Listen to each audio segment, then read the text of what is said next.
Volume seems good for the music. Let's announce.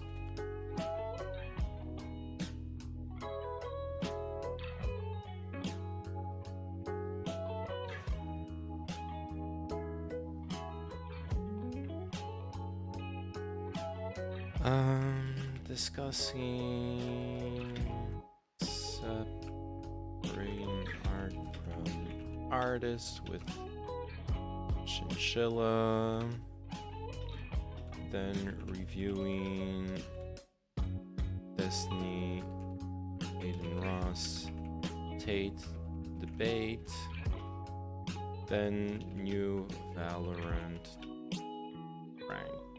New Valorant. Act new agent. Let's go at everyone. Copy link. Boom, boom.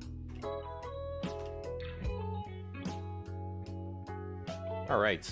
And in the meantime, while we're waiting for Chinchilla, let's just check out some memes. I got the. It's been a while since I caught up on Discord stuff.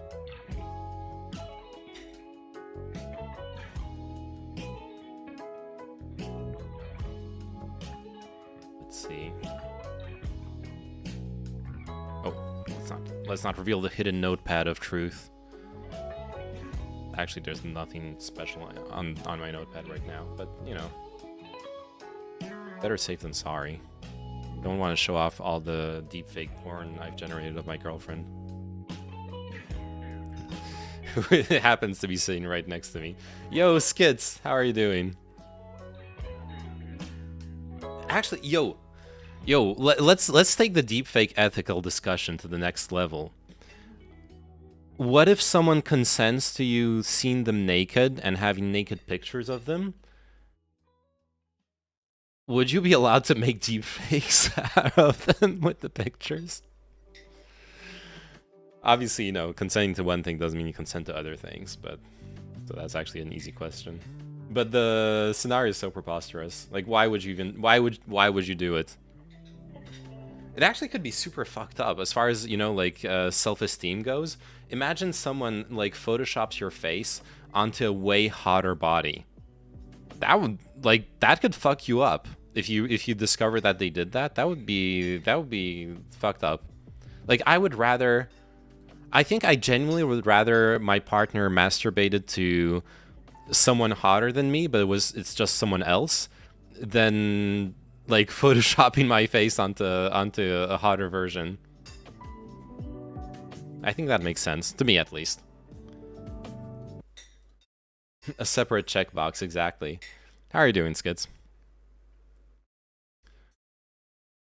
What's your stance on people photoshopping you onto different bodies? Doing all right? Nice. Okay. How do I watch this? Okay, let me you know, I need to make a folder like on my desktop and just call it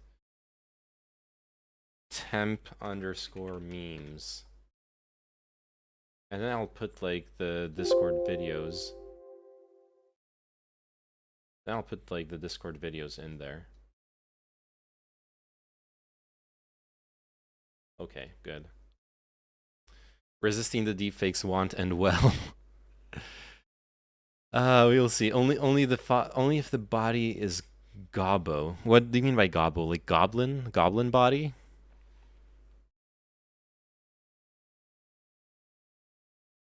You've done well so far, but up until now, I think I've watched this already. Now let's see how well you fare against my Biden blast. I wish this was animated. Well, if it can make Andrew Tate say some wholesome things. Oh yeah. Goblin, yes, I want green claws. Well, don't let your dreams be memes.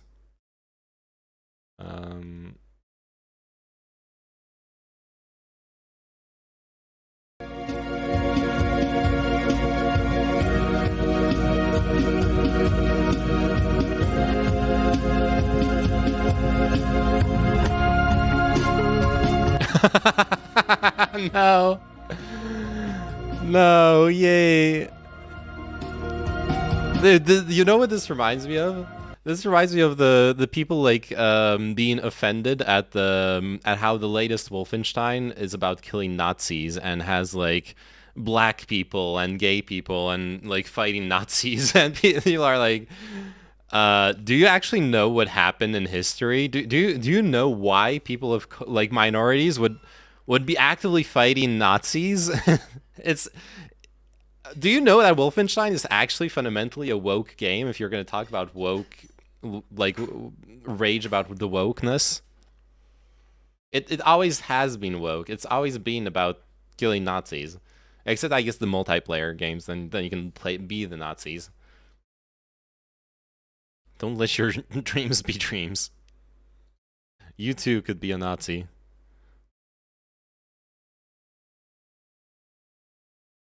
All right, what's this? Lizard dancing to. Oh shit.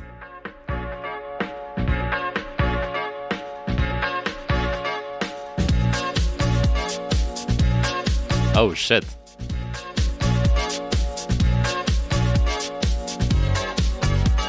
Okay, the teleport move is hard to pull off, but the rest of the moves are feasible.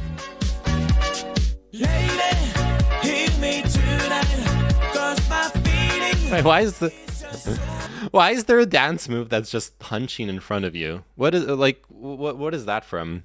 Is this character from like a video game? As we dance by the moonlight, can't you see? You're my delight, lady. Okay. I know, but it's cute. It's very cute.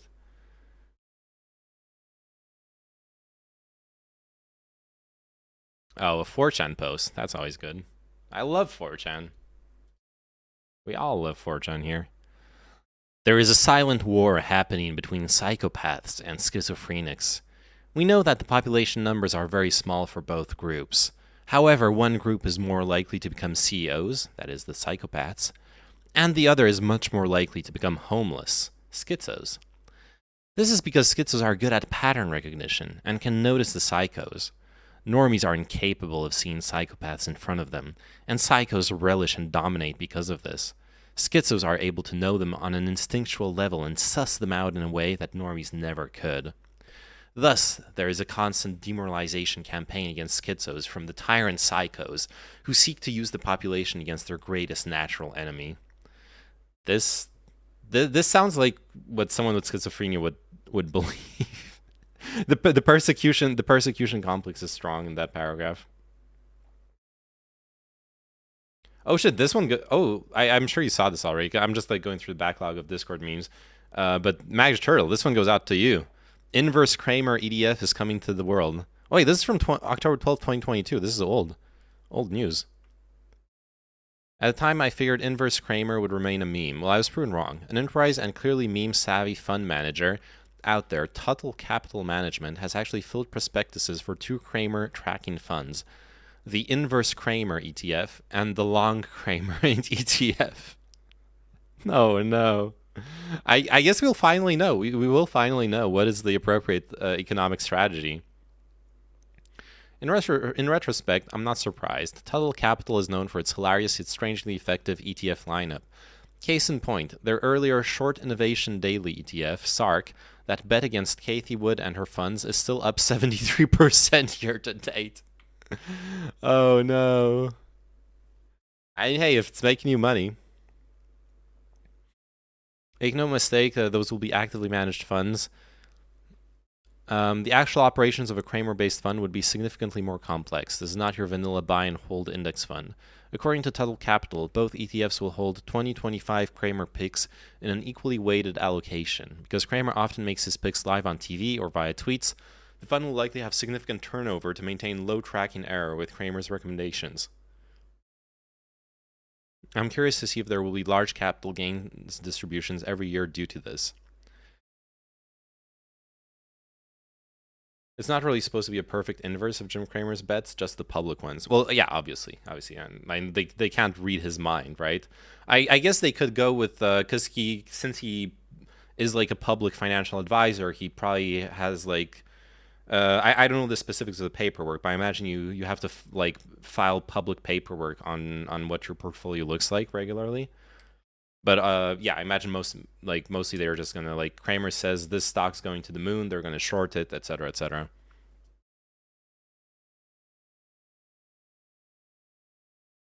Then they go into like technical details on how how you can actually make those ETFs. Nerds.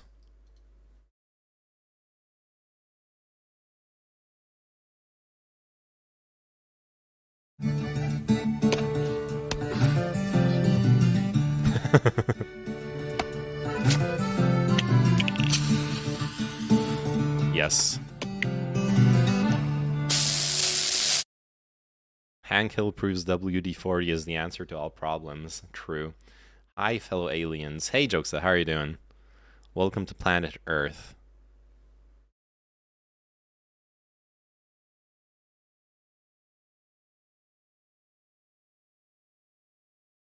You don't have to publicly declare your stock ownership if you're under the threshold. I think it's 5% or maybe 10%.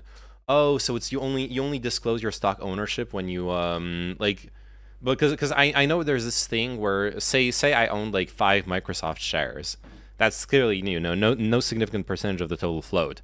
But I tell people to buy Microsoft. I have to disclose that I own Microsoft shares, even if I only own one, right? I don't own any Microsoft shares, by the way. How many died today? Uh-oh. People die and Yuna dances. When will she stop dancing? When will it stop? Yuna won't stop dancing. Not until Sin is gone. Yuna, what are you doing? Oh, no. I actually played that game, but I played it in German, so I never was able to finish it. I basically got soft locked at some point in the game against this boss. I forgot the name of that boss. But basically we were on this airship, and there's this giant dragon that attacks you. And because you're on the airship, you can't really, like, go do something else. And I was soft locked because all my skill trees were blocked, basically. I could no longer level up my characters, and I was not strong enough to defeat the dragon. It was literally impossible to defeat. Turns out playing games in foreign languages can cause problems. I thought it was gonna be fine, but yeah, it was a bit of a dumb idea. Especially like an RPG. If it was Tekken, like playing Tekken in German, that's fine. Why the hell would I think I could play Final Fantasy X in German? At least I learned a couple words of German from that. Like, Gift is poison. A lot of confusion from that. Man, FFX2 was wild too. FFX2.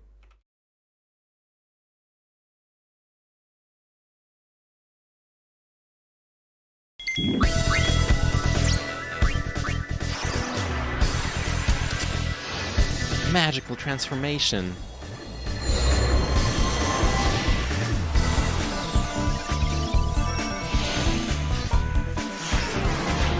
What a great game. They don't make them like this anymore.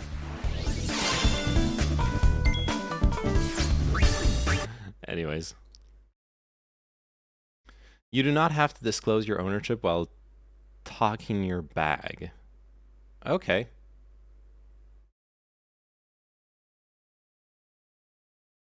Can I get some likes? Uh-oh. Only German I know is Scheiße. Discussing if Hogwarts is anti-Semitic with Oyoyo. Oh yeah, let's get some likes in there.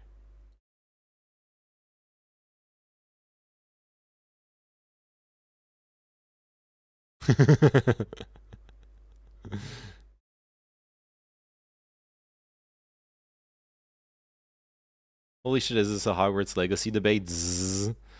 I'm hoping we can move quickly past Hogwarts Legacy and onto the, like, separating art from artist. I don't think we actually disagree. So hopefully we can move on to the actual interesting parts.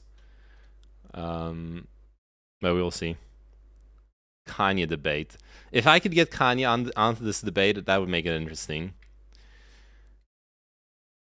I only like high quality alpha. Wait, what does that mean? Also, Chinchilla, you're here already. Shall we start, or are we? Oh wait, Kanye. Well, I guess Kanye is a great example actually of like separating the art from the artist, especially nowadays. Hey, Beckdorf, how are you doing? Welcome back. Hope you had a good day, or night, or I'm not sure of your time zone. Something that would make you money equals alpha. Oh, okay, I get you. Chinchilla, shall we start, or am I waiting? Are you talking about certain Austrian artists? Oh god, I mean, dude, Hitler's paintings are so bad. I mean, they aren't like that bad, but I remember looking at them. Some of them are okay, but for like a prospective art student, they're actually great. But I remember like looking closely at them, and there was like some messed up perspective and stuff.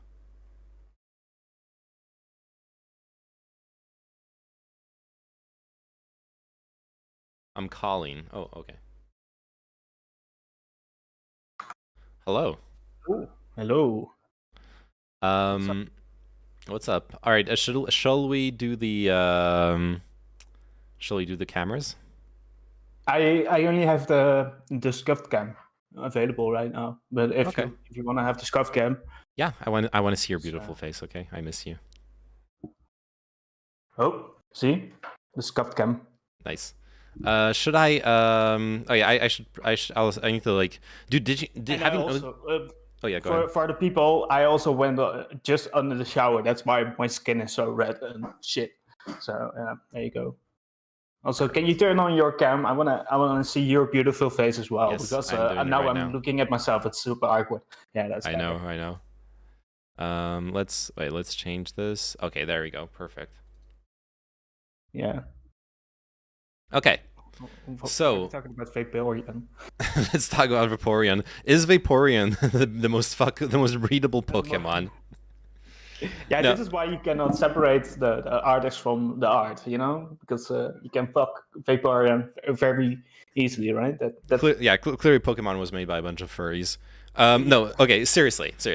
So I think you perceived some kind of disagreement in when I was ranting against people ascribing anti-Semitic views to J.K. Rowling based on the problematic portrayals, parallels between goblins and Jewish anti-Semitic stereotypes, right? Yeah, I think the major disagreement, or the thing that I get off the video when I watch the video, because I clearly know that you're not anti-Semitic. That's true, right? Are you sure? Are you sure though? A self-hating Jew or something, like ethnically, but yeah, the thing that I watched the video, and when I went over it, it was like at a certain point it was like, you got a banker, right? You got a banker. He has like a hook nose. He is like greedy. Like all the tropes which you have when talking about like Jewish, right?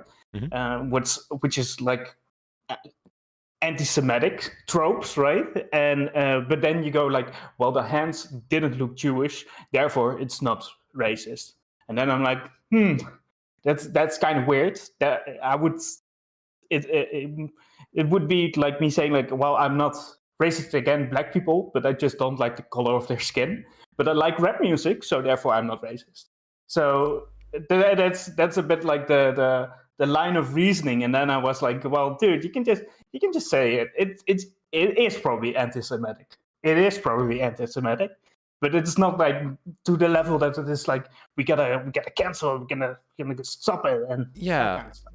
Okay, so maybe I expressed my idea wrongly, or like the video doesn't transcribe it correctly, because my idea in talking, for example, about the how like body horror is not something specific to just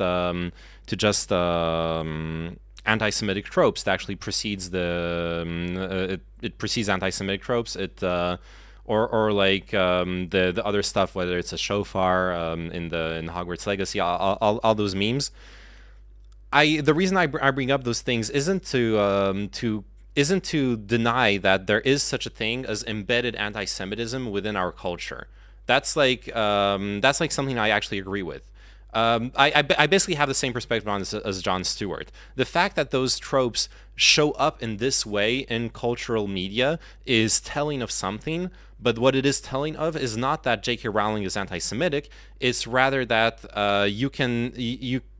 we can perpetuate those tropes without even noticing, and that their anti-Semitism has been such a strong sentiment within Western culture for pretty much like over 1,000 years at this point, even longer, that some of those things are just like ingrained, systemic even.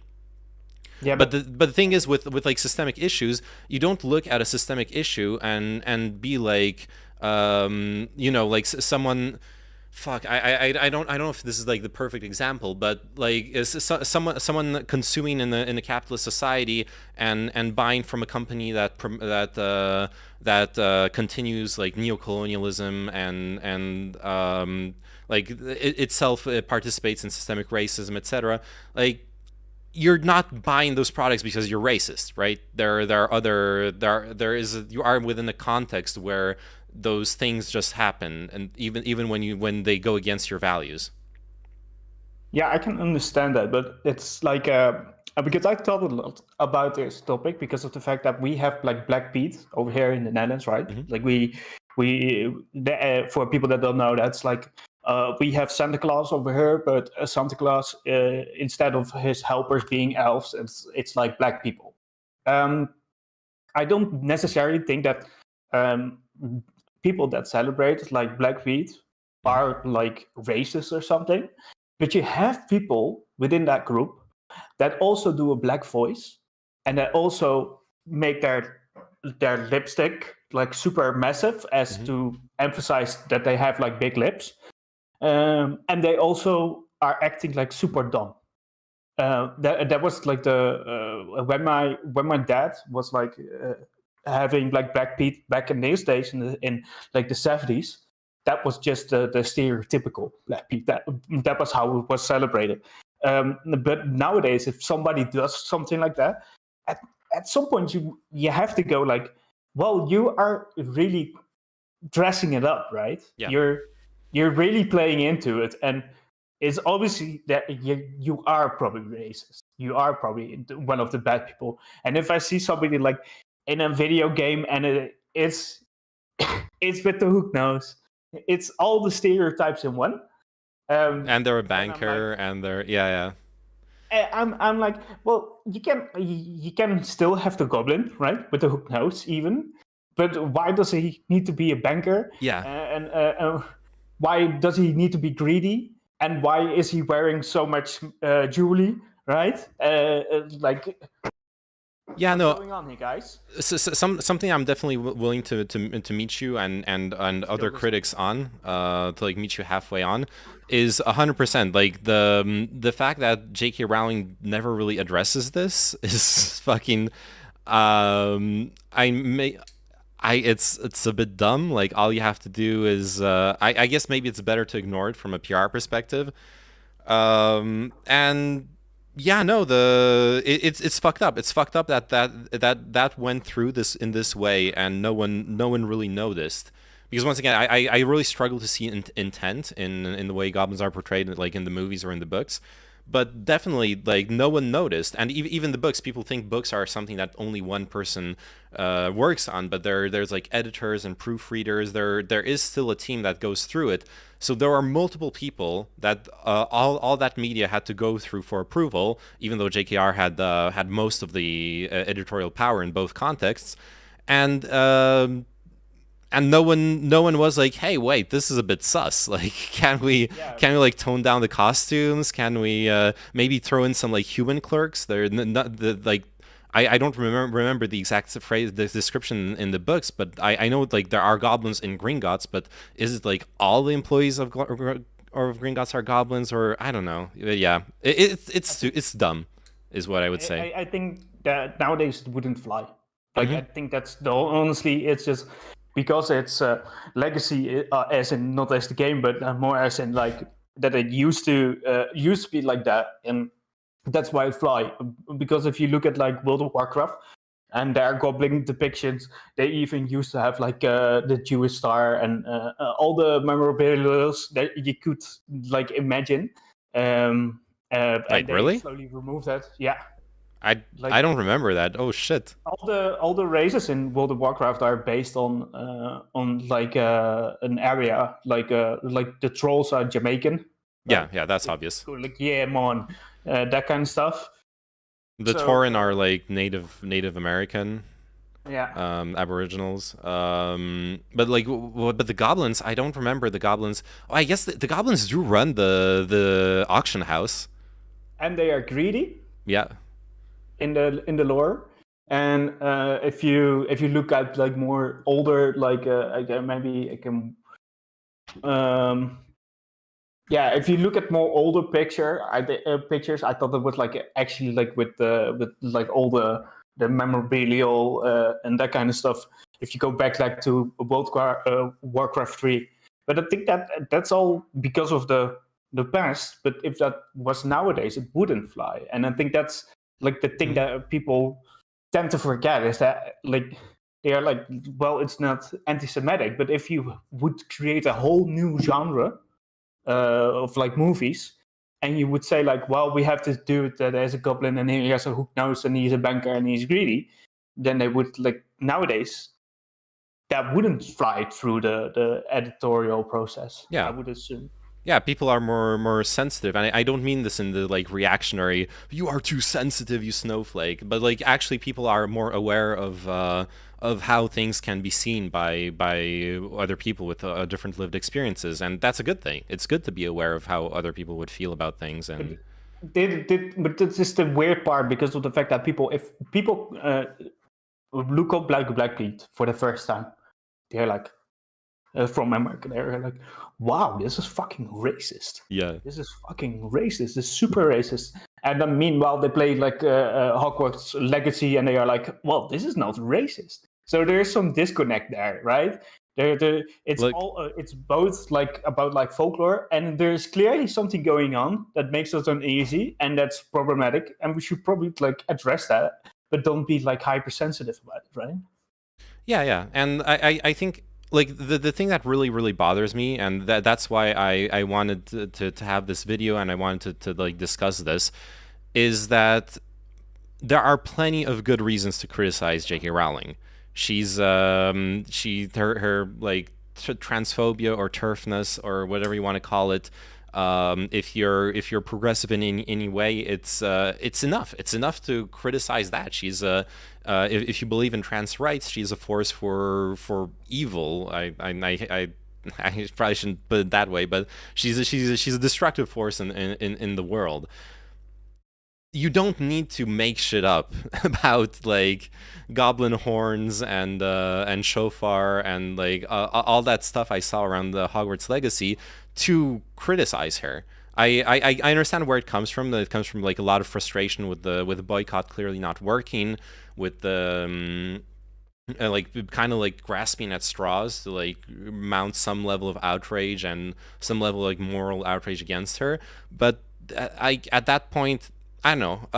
What like actually this maybe we can move on to this topic. I guess I think in hindsight, obviously it's easier to say it in hindsight, but I think in hindsight, the progressive approach to Hogwarts Legacy should not have been a boycott, or at least once it was clear that the boycott was not going to work, it should have shifted away from like pressuring about a boycott into let's use the popularity of the game to send out a message for good about trans rights, about how to help trans people, which organizations to donate to, which parties to vote for, etc., etc. Like divert to productive things rather to like virtue signaling on Twitter, which is what it's become.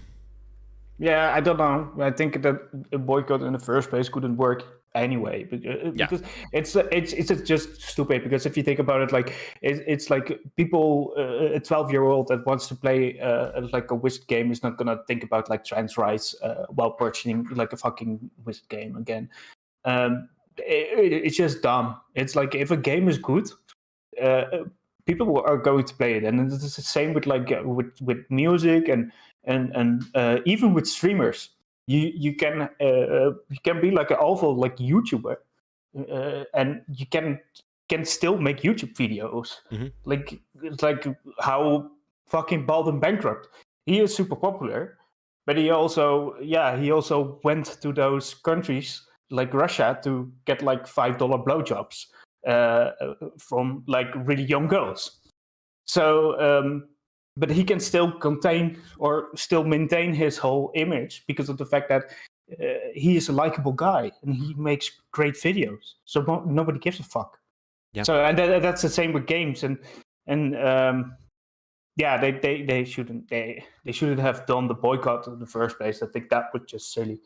Well, but that's easy to say in hindsight. I think there were signs that like we should have known the boycott wasn't going to work, but I can understand wanting to go It through only with works if it's a bad game. It only works if it's a bad game. That's That's true, the only that's reason. So the boycott on its own wouldn't be successful. Like it's just stupid. It wouldn't work.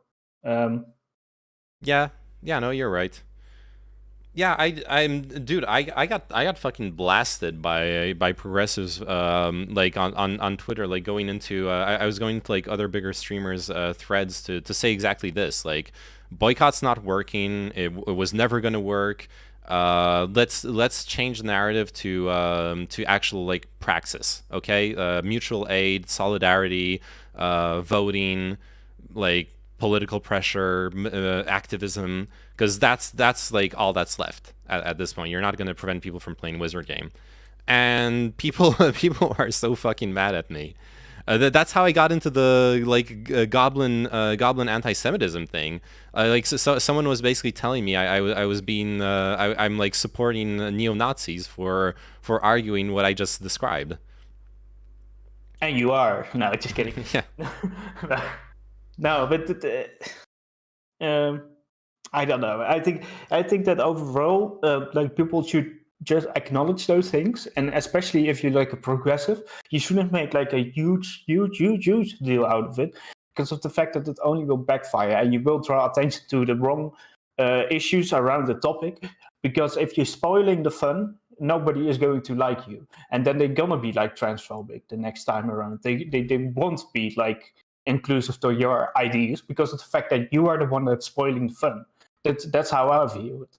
Well, you know, that's actually something stupid I'd noticed with the like Reddit gaming communities. Usually, the consensus on gaming is always don't buy like before the game's out, before the reviews are out, before you've seen gameplay of the game. What is it, pre-release or pre-order, pre-purchase? Don't pre-order. People were pre-ordering just to spite the wokes. And at that point you're like, what the fuck are you doing as well? Why? Like, we don't even know if the game's gonna be good. We've only seen like generic open world number 352 in the videos, and like at least wait for the reviews and stuff. But no, people. Unfortunately, a lot of people are actually like are like drawn into that whole spoiling the fun for the woke. Yeah. I actually know like I know one guy, and you know him as well. And he's I think I know who he is. Yeah. And he pretty much did that. Yeah. Because it's like, but he's not even transphobic. He's just against the whole like woke culture and that kind of stuff. But he is being, for that purpose, he's being like almost like roped in with like the transphobia, because of the fact that now he's going to be more susceptible to like anti-trans talking points. So he is going down that rabbit hole now because of the fact that like people push him down pretty much. Mm-hmm. That's what happens. and yeah, I don't understand the progressives on this point, but Yeah. we both agree on that one. Yeah, it's not an like if we were debating, it's not an argument I would throw out, because it's like very, you know, like I have a black friend, but just like on an anecdotal level, I actually had that discussion with a trans friend, because I figured, look, I don't care what like what like random Twitter people think of me playing the game, but like she's a friend, and I don't want to like I don't want to play the game if it would make a friend feel bad about it. And so I like asked her, and then she's like, "Oh yeah, I'm Hufflepuff." I'm like, well, yeah. I had this at some point with World of Warcraft. I quit my subscription because I was not like I want to boycott them, blah blah blah. But it was just me turning on the game. Was just me thinking about the fact that they they stole like breast milk from their fridges to drink it themselves. I don't know if you heard that story. And they had they had the cubicle crawl situation as well. Oh yeah, that stuff. Yeah, I remember. And they also had like who's that comedian that one that got cancelled with the Quaaludes, like that guy, comedian. You know. I don't remember who was exactly, but I think I know what you're talking about. Well, they had a lounge. They had a lounge, and they had a conference or something with Blizzard, and then they called the Cosby. Mm-hmm. They called it the Cosby Suite. Yeah. Like pretty much to say like, well, here you can get your girls and then do whatever. And I was like, at that point, I was like, wow, this is kind of disgusting. I don't feel comfortable even playing this game, thinking about that dumb shit. So I canceled my subscription, but I didn't go out of my way to say like, well, you don't, or you shouldn't play the game, right? Like that kind of stuff. Like, so for me, it was more like a personal thing. But it wasn't like a boycott for like saying that other people's, because then again, you're spoiling the fun, and nobody is going to like you. Yeah, but that's where I think like it, because you can use the game, you can use the situation to bring awareness.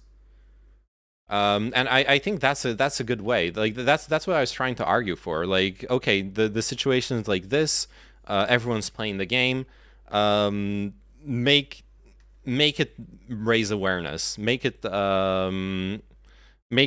those 12-year-olds who wouldn't ever talk or think about trans rights. Try to like bring the narrative to them that will get them on board, instead of telling them they can't play the game that they're having fun playing. Is it like really the right time then? Does it really work? I don't think it works. And the thing is, you have media attention at that point, right? There were like mainstream news articles about the like r/gaming circle jerk, and like Reddit threads about it, and all that stuff. Which in a way, and I have to agree. Like I don't know if you saw in like from the corner of my eye, I've been reading chat.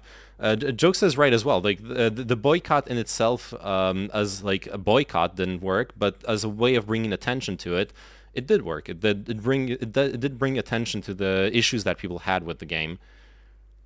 Yeah, I can understand that, but I just don't believe that it is like in a positive way impacting people, because of the fact that it's also gonna again push a lot of people down an anti-trans rabbit hole, and I think that's the bigger people, and especially when you talk about like young children or like kids, like pretty much like being impressible, right? They will probably they will say like, well, actually like some person like Ben Shapiro is right or something, and then you're gonna watch Ben Shapiro, right? I think that's more likely. I don't think that's but I don't think it works. I think what's important to distinguish here, though, is that and I guess I don't believe that that like the royalties that JKR gets from Hogwarts Legacy are significant in the grand scheme of things. But if this was like an actual significant like So like if playing Hogwarts Legacy was actually more directly and on a greater scale causing harm to trans people, then your argument kind of falls apart, because even if it's not being fun, it's still something you have to fight if you believe in trans rights. I think it's a different situation if it's like 100% going to to a Nazi or something, you know. Like imagine like that Mein Kampf, like the royalties of Mein Kampf go to the descendants of Hitler. I wouldn't be like cool with that. I wouldn't be like you know, because even if you read it for like educational purposes, right? Then you're still supporting the descendants of like a fucking Nazi, right? I think that one-on-one, I think that would change my difference. I would say like I wouldn't buy the game or something. Yeah, and well, and at that point you couldn't anymore argue like, oh no, we're self-sabotaging the movement because we're being the no fun allowed people. No, you're like you and that's I guess the problem I have also when I'm discussing this with people who believe in that it should be boycotted. I don't really see it being a significant cause of harm in the grand scheme of things. I think there are other like much lower effort and higher impact things that we can get people to do. But if it was a high impact thing, then you should be the no fun allowed police. You should be the party pooper who's like, yeah, guys, this game actually like causes harm and it's really bad, and like people are gonna die because of it. I think the difference is that you shouldn't tell others to boycott it. I think that's the issue. You should just tell like, well, this game is probably like this and that, or the author is this and that, and you are supporting the author by doing this and that. But not tell other people like initially like you should not buy the game, you should not enjoy this entertainment. I think that's where the fun police like starts to kick in, right? Well, like that's shaming a 12-year-old for playing Hogwarts Legacy and saying like you are transphobic, you are racist. Sure, but wait, because like now we went to the extreme, but like going back to the Mein Kampf example, if like if I see people around me like discussing and wanting to buy Mein Kampf, let's say rather than Descendants, let's say like Hitler's still alive, we're in 1930s Germany, and people around me are like, hey, there's this a really interesting book, I want to like talk about it, I want to read it, etc., etc. And like I check it out, I see what the book's about. I look up what Hitler is about. I like read some articles. I go to a meeting. I'm like, no, you shouldn't buy this book. You should go check it out at a library if you want to like fact check what I'm going to tell you. But it's bad. It's going to kill people. It's terrible. I absolutely like, in that situation you absolutely have to tell people that it's a bad thing, and like unless you're like a free speech absolutist, I guess. But you could say that it is like that it is a bad thing, but saying that they shouldn't like buy it like because they cannot enjoy it or something, I don't think that's effective.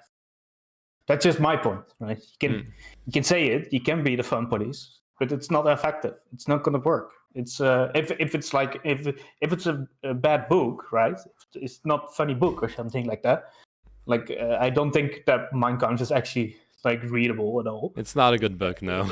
It's even like a worse book. But like if it's like a fun book to read and it's like good entertainment, I don't think that people will listen to you. It just doesn't happen.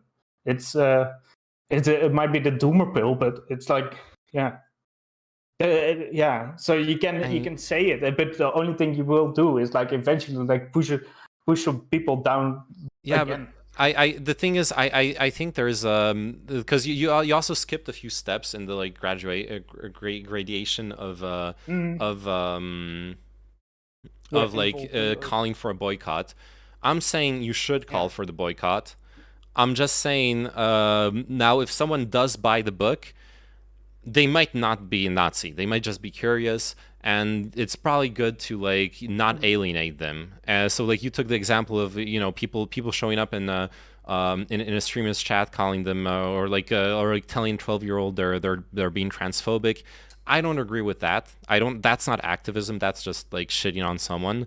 But that's not the same as calling for the boycott. You can call for the boycott and not be a dick about it. And like still try to convince people even though they have bought it, etc., But do etc. you think it's effective? I guess it depends on the effect you're trying to create. If I would argue that there is probably some edge case where you are right? But I would say that in the boycotts that I have seen, I cannot remember the last boycott that I thought was successful in this way, right? For like the gaming industry or whatever. Like, so I think yeah. I think I've been a bit shifted in my by what Jokes has said. I think if the goal with the boycott is like actual capital harm to the company, then yeah, most boycotts are not going to work as long as the company's products are decent. But if the goal is to bring awareness, then to like just activism, the same way gluing your hand to a wall or to like the glass covering a painting, that doesn't change anything about global warming, but it brings awareness. It has you in the headlines of the newspapers, whether they're right wing, whether they're left wing, telling it brings awareness to the issue that you're trying to bring awareness to. If that's your goal, then actually the boycotts are effective. People, they open up discourse, they open up discussion of whether those companies, those products, those individuals, whether they're good or bad, what should we do with what they produce, etc., etc. But wasn't she like already like removed from everything, like pretty much, before even the game? In the creative. Oh, sorry. Go ahead. I know. Yeah, and was she involved in the creative process of like? No. I don't think she is like mentioning like once or something. Maybe she has. Like, she surely is in the credits, but no, she surely somewhere. But she is not. She's not involved. I don't think that before the boycott she wasn't even involved. I think that maybe like in the early stages that people started to do the boycott, but then the whole dumb boycott shit happened, right? And that was not effective. The actual trying of the boycott, like that was not effective. It was already before that she was removed, right? She was not removed as a response of the major boycott that was happening. At the end of the day, I'm pretty sure from the start she wasn't like directly involved from the start. I think they all knew she was a PR risk and they didn't want to have her touch the game by close or far, which actually makes some of the criticism about the game pretty hilarious. Like the trans people are trying to stir up shit about the trans character being called Sirona Ryan. And like, look, there's Sir, and it's clearly like a transphobic joke, and it's like looking it up. There's an actual like mythological character called Sirona, and JKR is not involved in the writing. She's terrible at naming characters. No one's denying that, but she did not name this character. Like. I guess the devs are. Then you're like accusing the devs of being transphobic. Like for I don't know, a lot of the online activism I've seen surrounding this, it seems like no one's even clear about who it is they're actually criticizing. Are they criticizing the devs or JKR? It all just gets like mixed up together and stops making sense. I think the when it comes to the goblins, it was already like in the lore, right? So yeah. So I think there you can say that J.K. Rowling came up with that herself. So I can understand that if people look into stuff and they see like transphobic and or they know that the person is transphobic, like if you are bigot on one issue, right? There's a bigger chance you're bigot on two issues. Yeah. So I think that's where people are coming from. But yeah, of course, it's grasping for straws. But I can understand why that people are doing that, right? I can understand that they go down that rabbit hole. It's like obviously it's not effective either, right? Again, that's the whole point. That it's not effective to say like, oh, look at this, this person, has this trope, so therefore You know. I think I think those things are effective. It just depends what you're trying to accomplish and how you present them. Like going back to so like, I at some point I was researching like are there Jewish figures, like media figures or like you know, anti-defamation league stuff like that, that complain about the Harry Potter stuff. And so I went down the Jon Stewart rabbit hole, and Jon Stewart is like, yeah, it is a problem that the goblins are portrayed this way. It's super fucked up that no one even notices how they that it's like, wait, though they look like Nazi caricatures of Jews and they're bankers. And but then Jon Stewart also says like, but that doesn't mean like anyone involved is anti-Semitic. It just says a lot about our society. Yeah. But so like when Jon Stewart does that, Jon Stewart's not like stirring shit or calling, but he is bringing awareness. He is bringing awareness to the issue, and like you can do that too. You can bring awareness without like making shit up or without extrapolating too far and whatnot. Yeah, but he isn't then boycotting the stuff, right? He is not necessarily saying. No, I don't think he ever called for a boycott. Yeah. I imagine he's pro trans rights. So I don't know what he would think about the more recent stuff. Because the like Goblin stuff was a couple of years back. Yeah. I don't know if he ever pronounced his opinion on that part of the discussion. No, but that would like serve as my point, right? That the whole boycott thing is probably not that effective. So like you can notice something like if people ask me like what do you think about like the Jewish or the goblins portrayed in Hogwarts Legacy, I'm going to say like, well, it's probably anti-Semitic because they have the hook noses, they are bankers, and you know. Mm-hmm. But if people ask me like, can I play the wizard game? I'm not like, no, you cannot play it.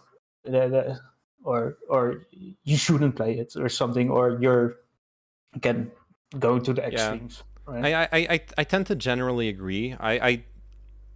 In general I try to I do prefer approaches where we don't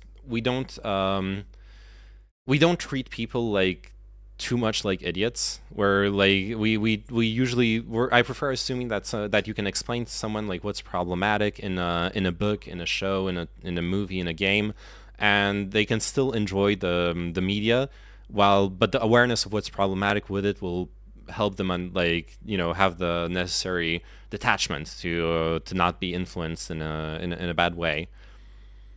So and I think yeah, go ahead. When we because this boils a little bit down to the whole concept, the death of the author, I don't think that's true. I don't believe in that, because you cannot fully separate it. Like it never happens. It never happens. It's just, if you listen to Michael Jackson, you will always think that about probably the kids that he probably diddled. You always will think about that. You know, it doesn't mean that you need to throw it all away, right? Sure. But you will think about it. You know, it's and sometimes it's even more problematic because, like you have like in the 70s and the 80s, you had like all these artists that wrote songs about like 16-year-old girls and how they were going to satisfy her.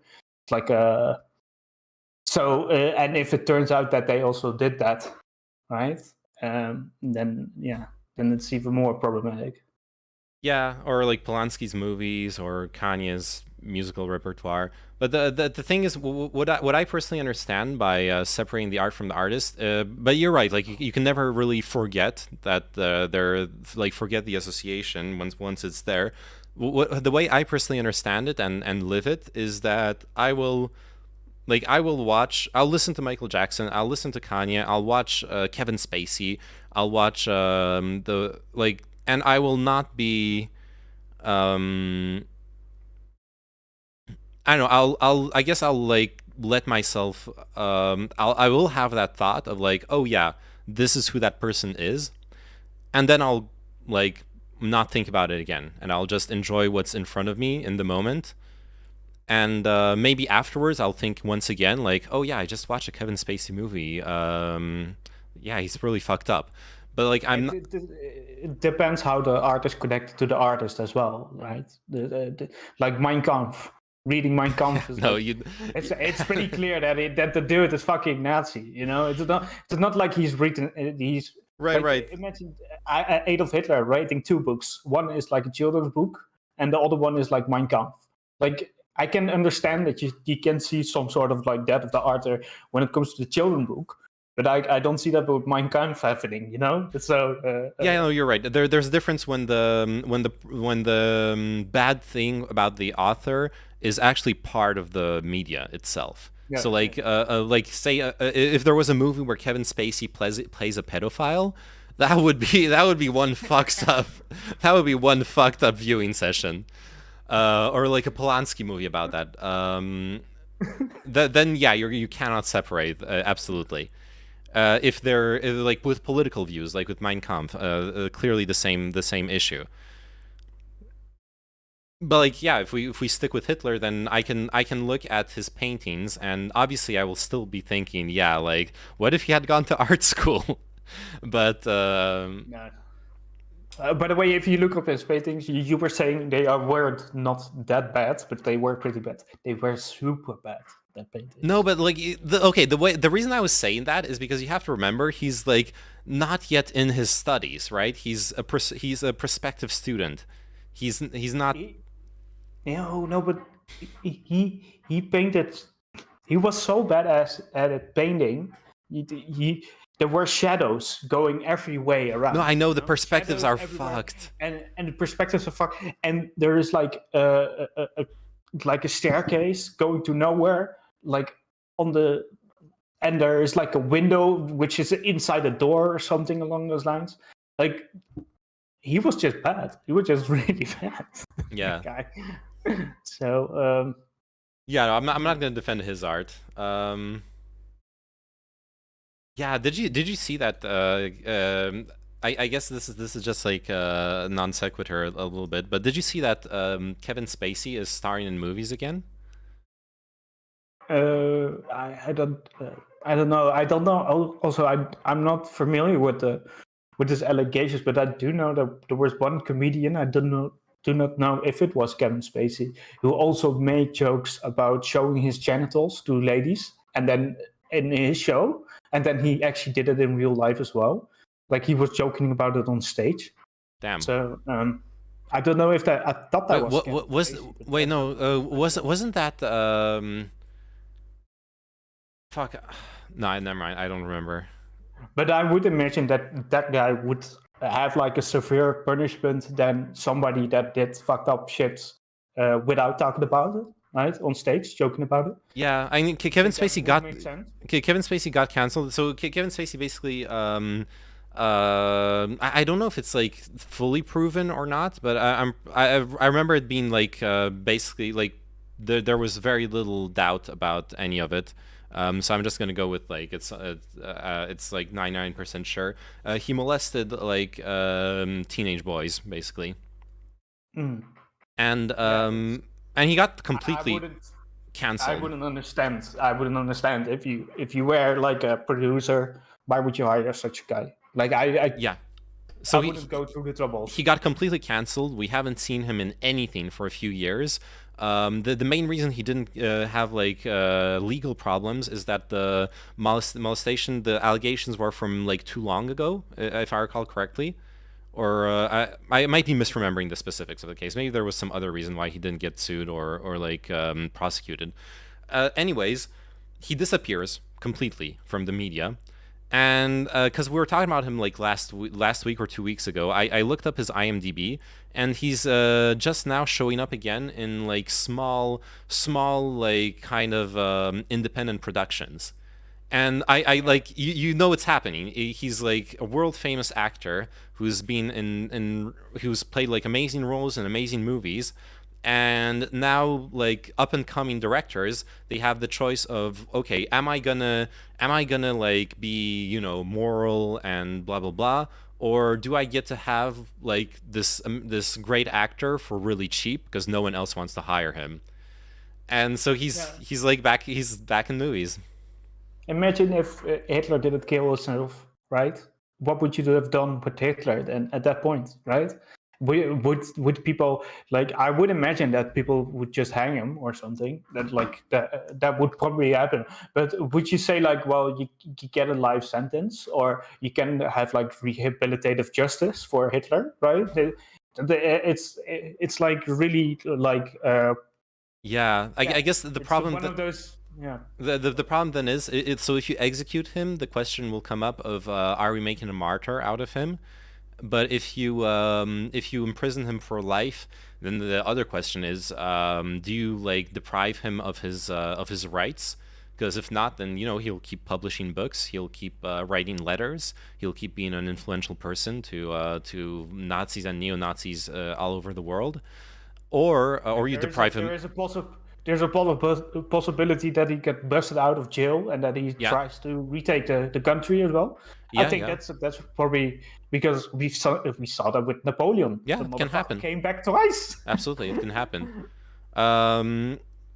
And then if you like rehabilitate him, I mean, I guess if it's a sincere rehabilitation, and he actually like comes out saying that everything he did was wrong, etc., that would actually.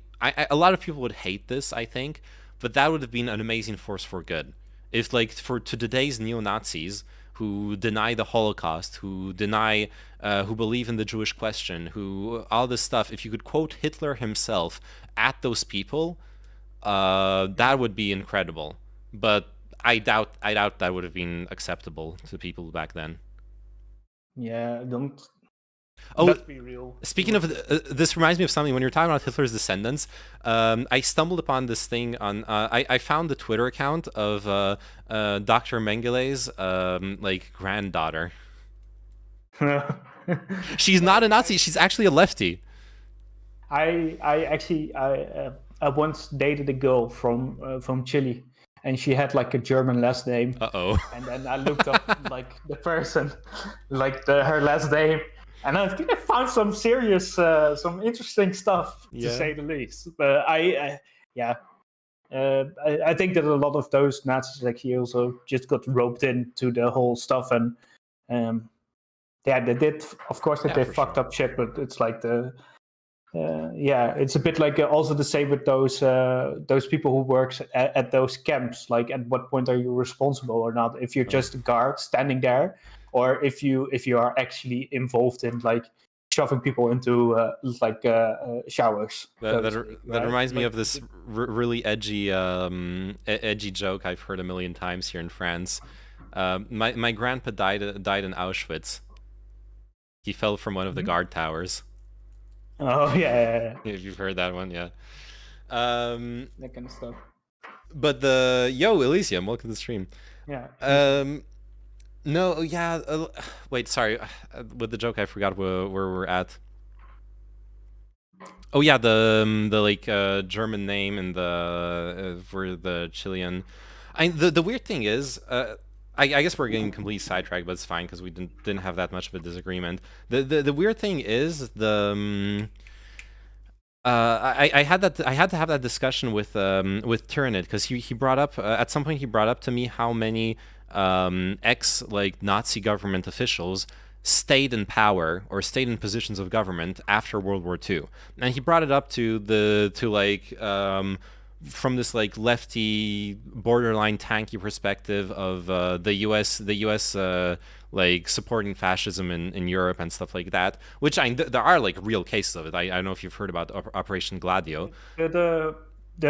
The real like issue there is that you had to be part of the Nazi power if you wanted to be mayor. Well, that's why I was telling him. Like, how do you rebuild a country and a government and not have any Nazis in it when literally a lot of people are just bystanders or participating? They and had to be. Yeah, they had to be. I remember like I have one friend, and he has like far away like a family that is Jewish, and they would always like have this joking conversation, because the mayor would know when the raids were going to happen, like in certain houses and that kind of stuff.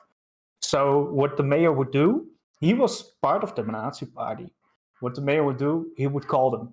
He would call them, and they would all sit at the mayor's house and then once the raid was over, then they all went back to their own houses.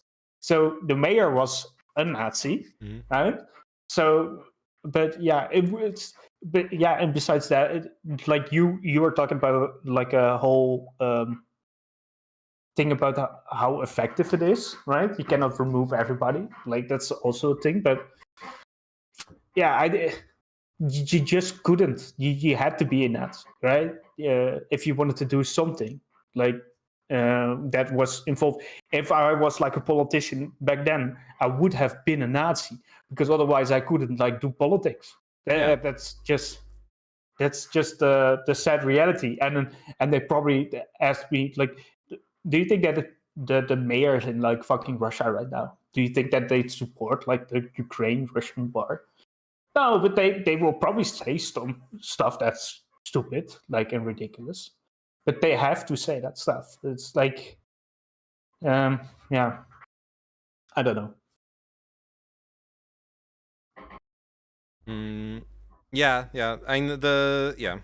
And I my understanding is I haven't like looked that closely at the Nuremberg trials, but my understanding is that the trials actually people like to bring up how I was following orders was not an excuse, and it wasn't. It was not an excuse, but within a certain limit. Like I know that at some point in the Nuremberg trials there was a conscious decision of we're not going to execute like everyone.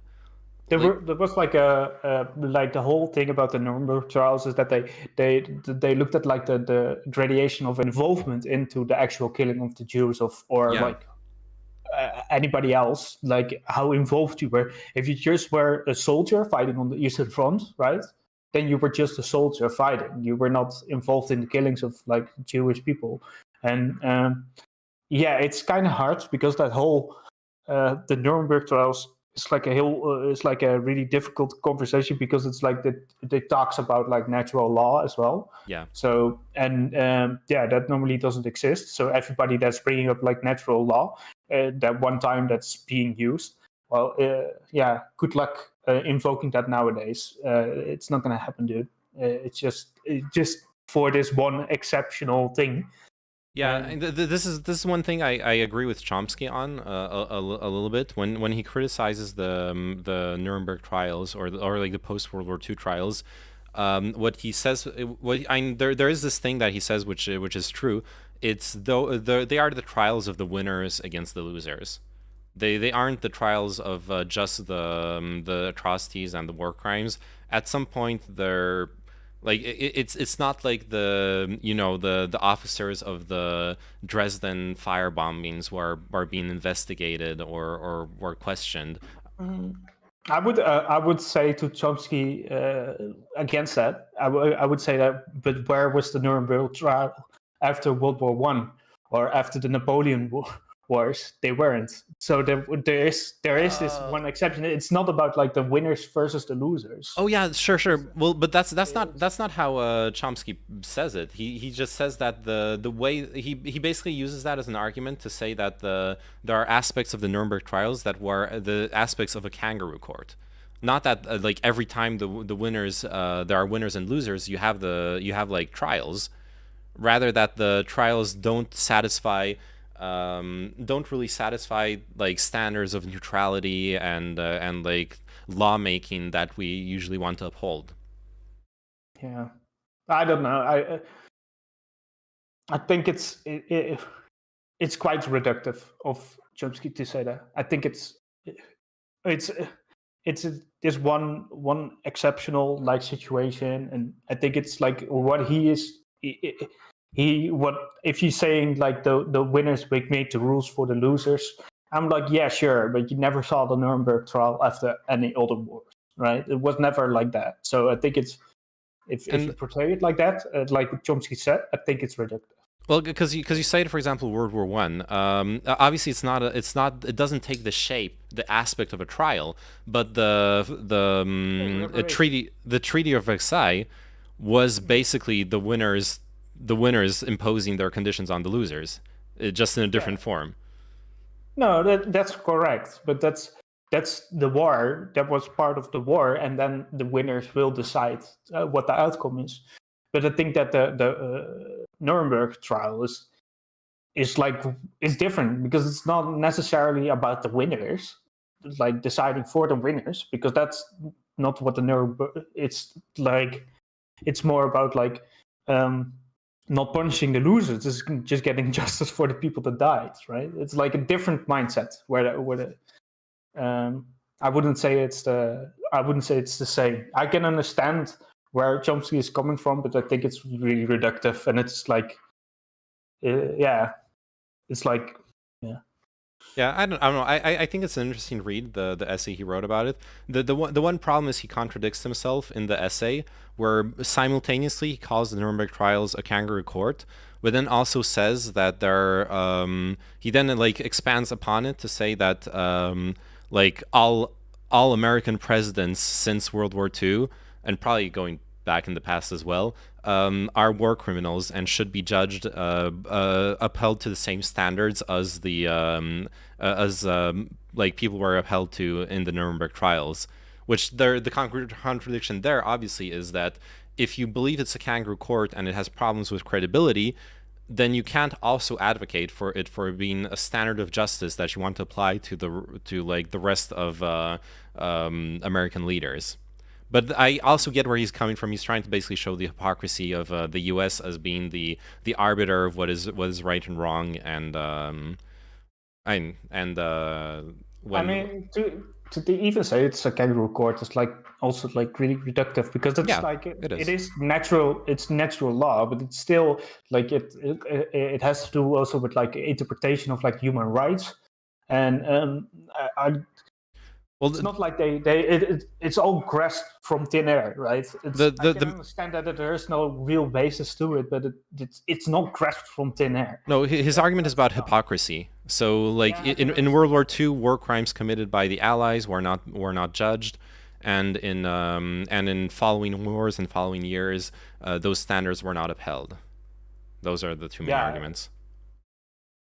Yeah, but. Yeah, I think do you know, like when it comes to like we love to use like World War II for every like fucking analogy that we make, and I think that's the fault where Chomsky like pretty much like just make your argument that it's not just what the Americans do in their own way without like involving some sort of World War II reference, right? I think it's silly. It's like the people that didn't get vaccinated, right?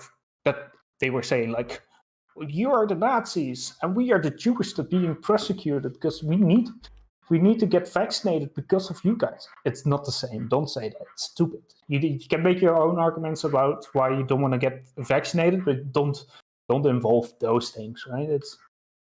Okay. But I actually hate the Godwin point thing as well. I get what you're coming from, but I've had that recently in a debate on I think it was on Tiberius's Discord. Someone was telling me, someone was criticizing basically the optics of what I was saying. Oh no, basically I made an argument and they said, oh yeah, well, that's what like totalitarians would say, and I respond to him, yeah, well, Hitler liked the dogs. Does liking dogs make me a Nazi? And the guy's like, oh, Godwin point, soy, Godwin point, your point's irrelevant. Like, dude, come on. Like you're doing guilt by association in the most dumbfuck way. I respond with an analogy, which is a dumbfuck analogy, but to show how dumb your argument is, and you're just like, soy, Godwin point, like. I don't know if you know this site, but it's like you know that I'm on some weird places on the internet sometimes. You know that of me. So I find like stupid shit. Like I love propaganda because it's so fucking funny and that kind of stuff. But there is one like Nazi site out there. I don't know if it still exists, but it's like something like www.hitlerdidnothingwrong.com. Okay. And it points out the things why Hitler was right. So to call, right? Mm-hmm. So with like solid arguments, like he was right because he liked dogs. Yeah. He was a vegetarian. Yeah. So, if he likes dogs, he also must like Jews, right? It's like, oh, what the fuck? You know, yeah, you can be anti-Semitic as well, like in like. Oh well, that is such a weird contradiction too. When you talk with like neo Nazis who are kind of still trying to like hide their power level a little bit. Yeah. And they're like at the same time you're saying that like the Jewish question and like all those conspiracies, etc., and like how we need to fight against Jewish influence in society, but at the same time you're like, but also Hitler never did the Holocaust. Well, if you actually believe that like Jewish people are a problem, then why do you like Hitler if he never did anything against Jewish people? Like, it's such a basic contradiction. Also, like when they hide the power level, they show the picture of like the shower, right? And Yeah. The shower talking point that they show a shower that was actually a shower that Yep. wasn't like that camp shower, because they had like actual normal showers there. Dude, I had the. But yeah. I think I've told you before about my friend who was like a Holocaust denier and fell down the like far right rabbit hole. He like years ago, and that was when I realized how hard it is to debate conspiracy people. He was he was watching this this alt right far right influencer here in France who's made a name for himself like 30 years ago already. And he had this one video that was like exactly this. It was just the photo of the shower and then a 10-minute rant on YouTube about how, well, this cannot be a gas chamber. And I was like, and so my friend was showing me this, and I was like, well, yeah, I don't know. I know there's something wrong with this because I trust in the generations of historians and the soldiers on the ground and their testimonies, etc., who've testified about what's happened. But I don't know what's wrong about. I have no counter argument to this, and it's only later when I researched it, I was like, oh yeah, it's not even a photo of the gas chambers. It's just a photo of fucking showers. It's the same with the Twin Towers. Like the Twin Towers and the jet fuel doesn't melt steel beams, and that's correct. But the thing is, they can bend, and because of the fact that they bend under the pressure of that enormous heat, they bend, and then you get some sort of like you get worse, and then the shit falls over. Right? Yeah. So it was like the initial push that made it fall over eventually. So it didn't melt, it bended, right? But that sounds like yeah. Right. And like I can put myself in the shoes of a conspiracy person who's like, you know, really being into that, and like when I hear that sounds like cope, you know. Well, actually, it's just hot enough to bend it, and like I understand why people are not receptive to that, but like yeah, that's the truth. It's not yeah. No, and that already like you also notice like you only have like one sentence, right? To say something that's absolutely ridiculous, and then you gotta take like 5 minutes to explain how heat works and like the right temperature, or about how it bends, and well, it's like kind of 5 minutes to explain, but also 30 minutes to do the research to like actually look up the like engineers explaining what happened and why it's plausible, and like sometimes it's even longer. I've been preparing for a debate about some Ukraine stuff with a friend we have in common, and like yeah, so it's like I can like someone can throw at me 50 million things, and I need to like spend hours researching every single one of them because and some of them might be true, some of them not. Those who might be true might be not in the right context, and I need to contextualize them.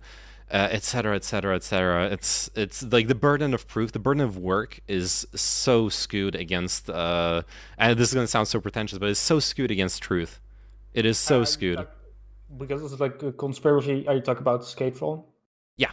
Well, I don't think necessarily all of it is conspiracy. I expect like I myself have looked into like I don't know, because we were going to talk about something else, but at some point our like private discussion veered into war crime stuff, and like yeah, I've seen plenty of footage of Ukrainians committing war crimes as well, and that were like vetted by OSINT people who verified like the location, the time, etc., and like yeah, there that exists as well. But then there's like denying Bucha and like all those things. Yeah, I think there's a lot of whataboutism there, right? And it's like blaming the US for things that was happened in the past, and then even bringing up World War II, and that's the classics. Oh, I haven't. Our discussion is going to be about that. Our discussion originally was because I don't know if you were there when we were doing the stream from the Agriculture Expo. At some point, he said something about Zelensky being surrounded by Nazis, and I just said like, no, stop.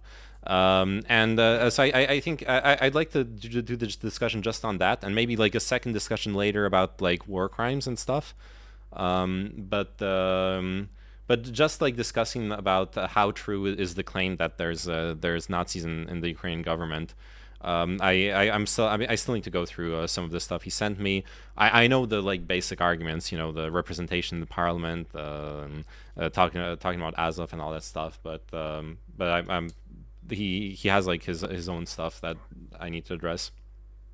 Yeah, I was like early on. It was like because people don't know that most Russians actually don't believe in this shit. Like they don't, because a lot of people think that whole of Russia is like, yeah, like this. It's like usually the boomers, and that are like pro Putin because they have been fed like propaganda for like 30 years. But the kids, like people that are under the 30s, right? They are online, so they know what's real and what's not real. And I know one guy, his friends, like he's a streamer on Kick actually. Oh, nice. But he his friends like blew up like the office of like registration in Russia. So for the war. Okay. And I know one other guy, and yeah, pretty much like they threw him in the cell, saying that he wanted to kill his mother. And if you go to jail nowadays in Russia, you will automatically be sent towards the war front. That's pretty much what they do. So they were hoping to throw him into jail and then eventually send him to the war front because he was against the war. So that didn't happen, but he got beaten up. He got his head like bashed in, so he needs to go to a dentist now for that shit. Yeah, it's all kind of fucked up, that kind of stuff. But I'm so confused, like with even people in Russia not defending this shit, and then people from a Western perspective, like having all these weird ass talking points. That even the Russian propagandists, right, in their own country, they don't have those talking points either. They have like different. They are just outright. Well, Russia is just the better people. We are just racially more pure. That's what the propagandists say on the television. It depends. It depends. We've seen like all sorts of different angles from the propagandists. There definitely are the like racial supremacists. There's also the like weirdo historical claims, and then then there's the like realist realpolitik Andes, and like there's a bunch of different angles about it. But yeah, the one thing I remember at the beginning of the war, I looked up polling data in Russia, and I remember roughly speaking, I don't know if it changed since then, but roughly speaking was like 25 against the war percent, 25% neutral or undecided, and 50% for supporting the war. Have you seen like newer data from this year or something, or? The thing is like people will say like you have this good like YouTuber, like he's like Russian as well, and he studied like Russia's like political stuff. He's like I don't know if he's like a professor, but he studied there, And he says like that most people, like the bulk of the population, is just not interested in politics at all. They will just say like, "Well, I support Russia," you know. So whatever they say, yeah, sure, whatever, you know. Don't talk about it, you know. That's so. I will say that I will agree with your numbers, right? But I will also say like why that agreement is there. It's just because they don't get into politics. That's just a real reason. If you were to ask like more stuff, if they wanted to fight in the front lines, they would probably say no, right? Well, like that's if you ask more questions, then it's like it gets like pretty different than the thing. That's something I learned in China. Yeah, Vlad Vexer? Okay. Yeah. That's something I learned in China in general. The best way to maintain like authoritarian power in a country and be able to do whatever the fuck you want is to guarantee like a prosperous consumerist middle class. If people are comfortable, if they can, you know, get married, have a nice apartment, have a good social life, go out to party, make friends, study interesting stuff, have a job that pays well or that's interesting, etc., etc. Just like the comforts of life, of daily life, they are not going to be particularly political. They're just going to be like, yeah, we got a good life here. You know, what's the problem? The government says this, so why should I doubt it? And also like amplify the voices that are extremely nationalistic, because a lot of reasonable people will just tune out at one point. They will say like, well, this is just dumb shit, I'm not going to involve me with this dumb shit. True. Because like debating the 10,000th time the conspiracy nut job is just not entertaining. It's just very boring, and you feel you're wasting your time. So you're not going to do that. Then you opt out of like being political. Now you don't know other things about political stuff, and now you will slowly get fed like the dumb shit they heard, and you're like, yeah, whatever. You either not going to engage with it anymore, and therefore more people are going to believe in dumb shit, or they lock you up, or you become that person, right? So yeah. That's how I feel. That's how I feel debating feminism with my friends. I've like debated it a million times with him, and at some point, and it's annoying because like they like him and his girlfriend, they would be pissed off if I was, you know, like sitting around being like all like woke propaganda all the time out of my mouth. But they don't realize that like maybe if we're hanging out and having drinks and like just chatting about stuff, and one of them starts going on a rant about like I know fucking I guess that's old news, but like the Wachowski sisters and the Matrix or something, like either I shut the fuck up, and then I just feel bad because they're saying some dumb fuck stuff, or I get into another like 3-hour-long argument instead of like having fun and enjoying the time. Yeah, there are differences, however, because you were talking about the narrative-driven like propaganda. Yeah. But that's like that's generally like more the Chinese style of propaganda, where they construct a narrative. But the Russian propaganda is just is built on the three Fs, the fast, false, and what was the third one? I don't know, but it's furious, fast and furious. Fast and Furious. Family, Fast and Furious. Fast, false, and something else. But it pretty much, if you want to take a good look at like it's who does that the best, that's like Gonzalo Lira. You know the red coach guy, the red coach guy. That's also pro-Russia, who lives in Ukraine. I know Gonzalo Lira, but yeah, Gonzalo Lira. I'm talking about he used to have like a different name. Anyways, you can see it with his stuff that he every week it's something new, and then he stops talking about it. It's just no more news anymore. He's not talking about it. So he's just pumping out just all these random stupid facts again that are incorrect. But it's just he's just playing for a team, and he is not about like building a narrative. Because like with one fun like propaganda from China is that they have like TikToks where they show like 10,000 like gadgets, a normal house in China, you know? Yeah, I've seen those. You can charge your phone on top of your coffee machine, you know, that kind of shit. So yeah, and they have like 20 ultrasound cleaners in the same house. Yeah, it's crazy. Yeah. So it's but that's part of a bigger narrative. The narrative is that China is wealthy. And that prosperity. China is more technically advanced than you guys. So watch out. You better watch out. You better stay in your lane. Watch out for those ultrasound cleaners.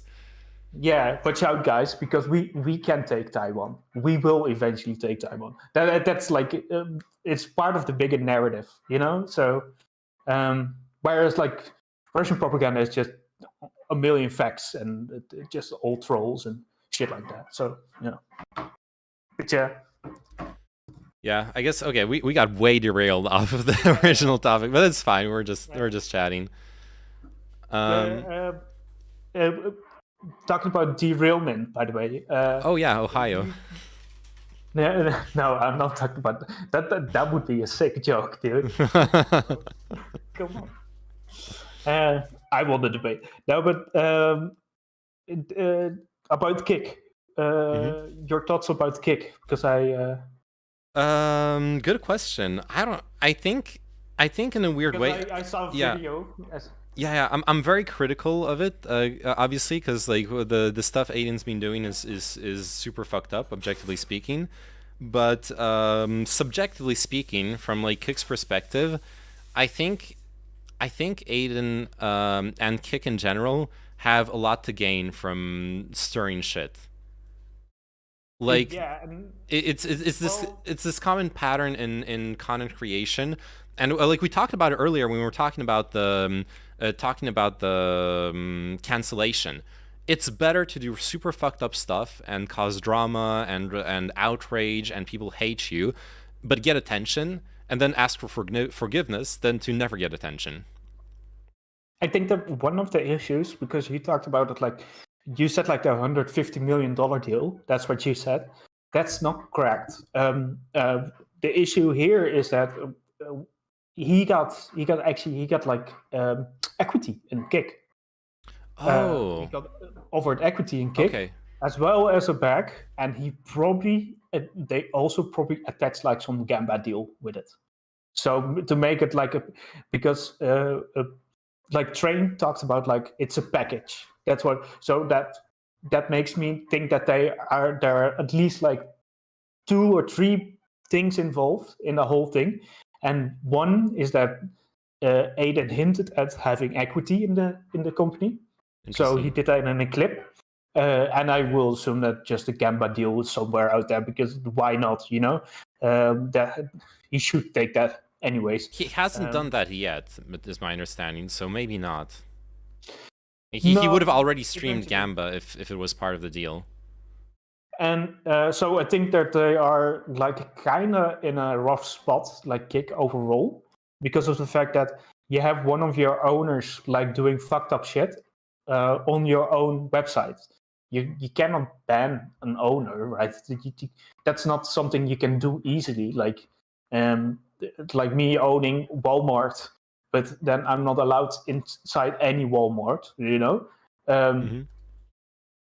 So I think that's the issue there. But I do think that what Train also said is that what they will do with like bigger creators is that they provide more context.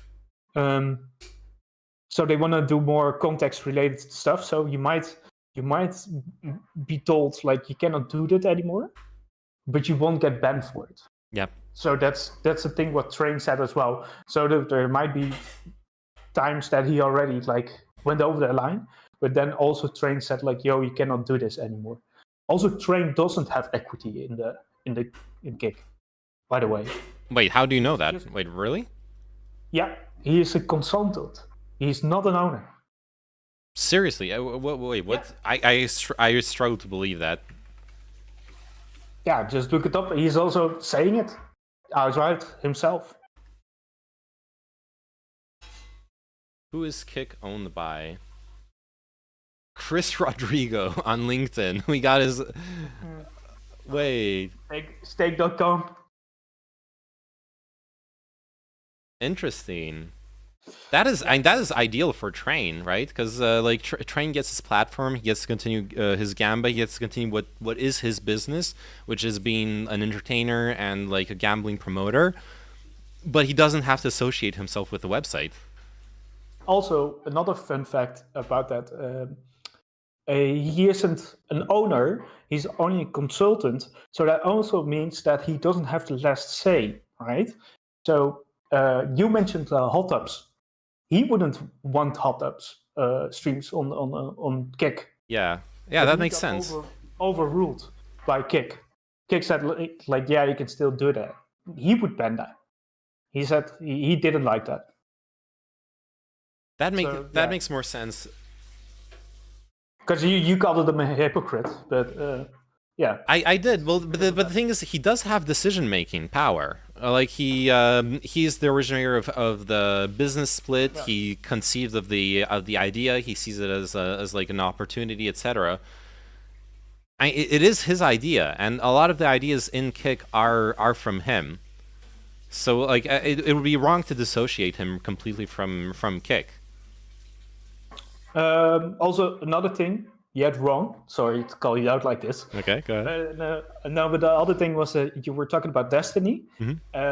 Destiny said on stream that they needed to have like $5 or $6 million. $4 million minimum to get him to think about it. But that wasn't the context. He said that to have an exclusive deal. So that would mean that he couldn't multi-stream. Right. Yeah, I forgot to add that. You're right. If he can multi-stream, he might come over. Okay, yeah, I that might I don't remember. Maybe I mentioned it and it got like edited out, or maybe I forgot to mention it. But I knew it was about the exclusivity deal. Yeah, but I messed that up because they are still in talks with Destiny about the deal. So there is a possibility, and like Train says, like he might hype it up, like that he has like all these deals lined up. Like it can be just a lie. But he said that he is in talks with a lot of huge creators. So there could be a lie, but it can also be true. And that would make sense that it's Destiny. It's almost certainly true, but being in talks doesn't mean much. Like, being in talks means that Trainwrecks send them a DM, and because it's Trainwrecks, he knows they read it, and they're like, okay, I'll think about it, or whatever. It doesn't necessarily mean they're close to finding deals. Yeah. But they also think that they is like what people like speculate a lot is about like Asmongold, because Asmongold is one of the biggest creators on Twitch. Yeah, but he doesn't have a Twitch deal. He doesn't have one. He's not partnered. He doesn't have like a Twitch deal. Every like huge creator, right? Like like a special contract. Okay, I get what you mean. Special. Yeah. He doesn't have that. So, and that doesn't make any sense because he has that like that range. Same as with like Kai, but Kai is not. They are probably in talks, but but Asmongold makes a lot of sense because he's been fucked over by Twitch for 10,000 years. So and they're good friends, or at least like good professional friends. Like they are acquainted, they know each other. Yeah. But yeah, that's for like people like Asmongold and Destiny. I think they are waiting for the to see if Aiden tanks the platform with his bullshit. Yeah, and I think that if it to be fair, if you go on the website now, you probably cannot find like one instance of like straight up porn or something. Yeah. Maybe you can find one. But it's not like there is like fucking gore everywhere on the platform and no, it actually does have moderation, and like that's the funny thing for me too, it's like one of those things. You see that all the time when people who don't have the who aren't inside the industry. Like a streamer is part of the streaming industry, but they don't know what it's like to run the website, to run the platform, right? So when someone like that is talking about like creating their own platform, they're like, yeah, no TOS, we're just gonna be reasonable, blah blah blah, all that bullshit, and then they start it up and like they realize that like 80 to 90% of the TOS they were criticizing is actually necessary. And then there's like 10% of leeway that you can like, that's like a personal taste or how you want to build the community, etc., etc. But like there's so much stuff, you just have to have it. You have to have that baseline, or you're not going to have advertisers. You're going to have legal problems if like, dude, like that Aiden stream where he's daring people to do dumb shit. Like imagine if a week later the guy who lost his job, he kills himself, you know, like or the other guy was like they didn't stop him when he was calling to pour hot oil on his sister, or like it can go so bad so quick. Here's something what people also don't necessarily realize: if you allow the most extreme things, eventually only the most extreme things will be on the platform. Yeah. Because the normal shit will just stay on like Twitch, and then the most extreme stuff is going to Kick. And the issue with that is that at some point you only have like fucking gore on your and like who would want to be associated with that? Yeah, and so yeah, because you have that with like porn sites. Certain porn sites have like different like regulations when it comes to like their stuff. So if you go on Pornhub, you can find like your typical Steph Bro and Steph Sis stuff. But if you go on a site like Motherless, there will be shit everywhere. But it's not allowed on Pornhub, you know. So, but if it was just all like fucking shit everywhere, you know. So, yeah, I think that's going to be interesting with Kick. I hope that they reel it back a little bit, but yeah. Yeah. So according to what I've seen or read, like at this point when Aiden streams, there literally is like a moderator watching the stream and being ready to like tweet Aiden like, no, don't do this. This is too much. Yeah. Because you cannot maintain that. You cannot maintain that because you got to do that for every streamer then in the future. Yeah, and especially because he sets an example, like you were saying, he sets a standard for everyone, as like one of the biggest streamers on the platform.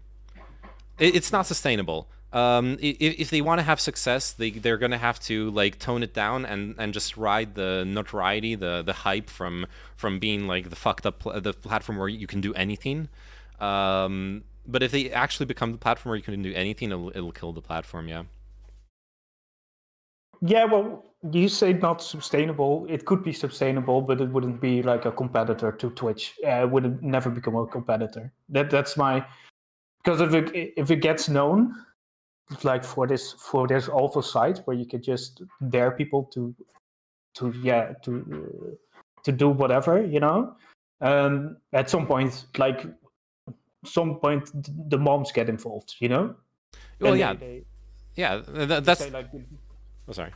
Well, I mean, that's what I meant when they're like at some point, if they take it to too long or too far, there will be a scandal, there will be moms, there will be a lawsuit, there's going to be some real shit.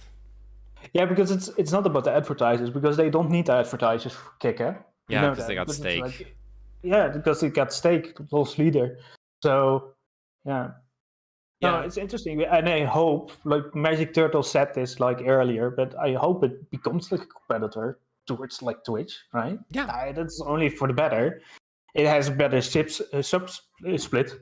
Yeah, and gambling is not banned on Twitch, so it doesn't fucking matter if you ride on your high horse, saying that Twitch banned gambling. Yeah, it doesn't. It does not.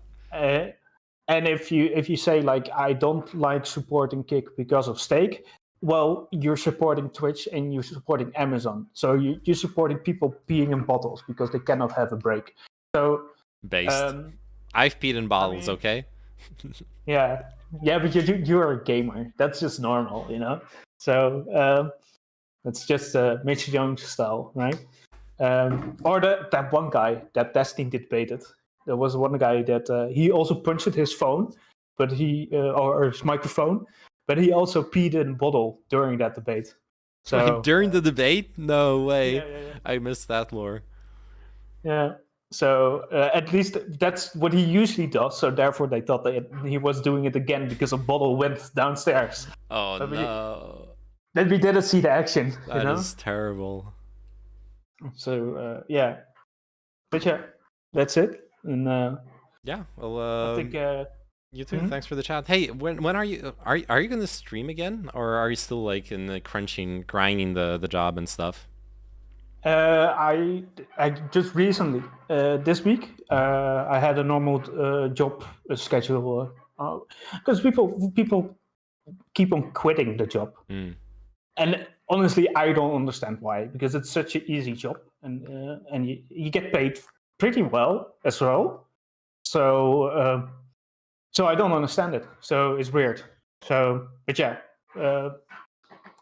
and then also like I'm questioning what I would do for content then, because I don't want to do gaming. That wouldn't be like just gaming. That wouldn't be it for me, because I want to do some commentating then, of course. But just sitting in the chair and watching videos, I think I think you got to be really consistent in that, and you got to be really good, and then you can make it maybe two partnered. You know, like get 100 viewers. Yeah. Like if I look at the people that are doing it right now, that are grinding the game, like somebody like Stardust, which also no hate, female that also brings already like 10 viewers in at the start, but yeah, it's just it is what it is, you know. No hate, but she is like consistently streaming for like 70 people, right? And she's working that really hard. So I don't think there is like a lot of market in that area. It's only a lot of market in that area if you're already like a 10K viewer streamer, because then people care about your opinion. People don't care about your opinion if you get 10 viewers. It is what it is. I've been thinking about it a lot recently too. I think the key is to do something to make people care about your opinion. So like do like a really good video essay that pops off on YouTube, you know? Or like like one of those like 20 to 80 minute videos that exposes something or explains something really well, then do it again, like every couple months, put out like a really good video, and then people want to listen to you. Like once you've proven your credentials, or become a celebrity, or like become a pro gamer, or like, I mean, it's the same story every single time. You're not gonna become famous on stream just streaming unless your buddy's like already a big streamer who's gonna promote you. Yeah, because I got contacts, but that doesn't mean everything, you know. So you can be signal boost, but that doesn't mean anything, because you know that some of the people, like if you have like somebody like Hassan, if Hassan rates you tomorrow, that might be fun for that one stream, but it won't immediately make your career. To be fair, it won't. Especially if you like, Miskiff did that with some people. Miskiff rated like small streamers, and he said like, yeah, I stopped with that shit, because they will, first of all, they will say some wild shit, and now I'm responsible. And second, they are just boring. They are not entertaining. So I'm supporting streamers that are not that are not entertaining. Yeah. I know that. I know what you mean. Like that's a problem. But like also it's just that you like raids. And yeah, unless you're already like super entertaining, then you're maybe gonna retain like 1 to 10% of the raid viewers if you're like really good at what you're doing. But even then, what I mean by networking, I mean like platforming you. I mean like say you're friends with Destiny, and you get to he goes to you to chat about like a specific topic that's the topic of the day, and you get to show off that you're knowledgeable, that your opinion has a reason to matter. If someone's willing to give you that platform and let you show off that there's a reason to listen to you, then I think more than once, like several times over the course of a month or two, I think that leads to being like decent growth if you like keep on streaming, making content, and like capitalize off of it, obviously too. Yeah, kind of, but you also kneecap yourself into a specific niche. Yeah. Like, let's say you're Rage Pope, right? Or what's his niche? Boy. I don't know Rage Pope's those niche. those are financial political streamers. So I mean, interesting stuff, but most people don't give a fuck about financial politics. So you get I don't think they are officially like a huge. They don't stream that often. So maybe if they were streaming more often, then they would. And I think Iconic Boy, he's more into video essays. He's more YouTube, yeah. Yeah. So YouTube eventually like debates from time to time, but not much of a live streamer. Yeah, but so you will like I could. By the way, the whole I could do the propaganda stuff more, but I think if I do that on Twitch, I will get that banned for misinformation. Oh, like analyzing propaganda? Yeah, I think I would actually get banned on Twitch because they would think that I'm actually like supporting the let's be real. Underneath 100 viewers, you're not going to get banned. It's not going to happen. I don't know. Like, I mean, it's not going to happen. Like, also you might cover like banned people. That's a high risk as well. Yeah, and that's fine. Like, I don't know. I've seen fucking getting banned is the key to success. Yeah, no, I've seen fucking Chud Logic with like 600, 800 viewers watch a Destiny VOD, and like right now the meme is you just like put a GIF over his face, and you're like, oh, I don't know whose voice this is. Like, I have a theory about that. Yeah. I have a theory about that because we know all that Twitch isn't consistent with that whole ordeal. Yeah. But back like 6 months ago or something, or like 12 even, like I think even more, like when Destiny was like banned for like 1 month, Irrelevant, he's pretty much watching the whole VODs of Destiny on stream. He's like Destiny waiting room, or he used to be. Yeah. It doesn't matter, you know. Mm-hmm. You can do whatever you want. I'm not dissing him for that. But he got banned for watching Destiny. Yeah, I remember that. And here's my theory about that. I think that Destiny, in the meanwhile, grew a lot. And what you can see is like how bigger the creator, you are allowed to cover them. Like Destiny just grew a lot. He became like an actual figure in the political space. Like mainstream, not just like Twitch microcosm. No, and I think that's why people are like from Twitch like they are like, yeah, it's fine, just go ahead, because Trump is banned on Twitch, right? Yeah, we've talked about it. Like, can you not cover Trump? Of course you can cover Trump. So I think they do the whole leftist like argument about like platforming. If the guy is bigger than you can cover him. I think that's the argument what they are doing right now. But it's not in TOS. Just put it in TOS then, guys. Just be honest about it. Yeah. I'm probably there's like a couple people in Twitch who think that way.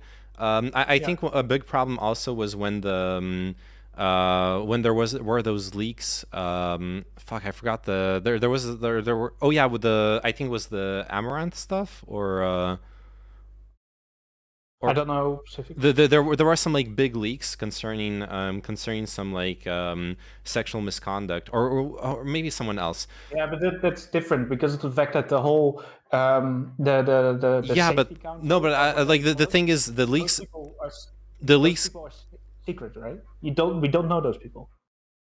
Well, I was gonna say those leaks were sent to Destiny. He was the only one who got entrusted with talking about the topic like first.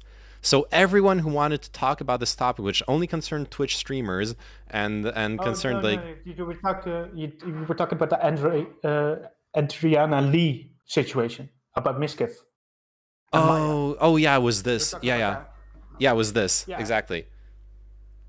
Yeah, that was the one. And like everyone, even Hassan was watching the Destiny VOD. He was so pissed off and about that. And like at that point, you just have to understand that like I think Twitch realized like, oh shit, yeah, we can either enforce TOS here or we don't, and we just gotta accept that sometimes people are gonna are they gonna? The other day I was Stardust was watching the like Lav and Destiny discussion. They aren't gonna ban her for it. She put like this funny GIF over Destiny's face or whatever. They can't ban Stardust for that when they allowed Hassan to do it, when they allowed XQC to do it. You know what I mean? I think even funnier.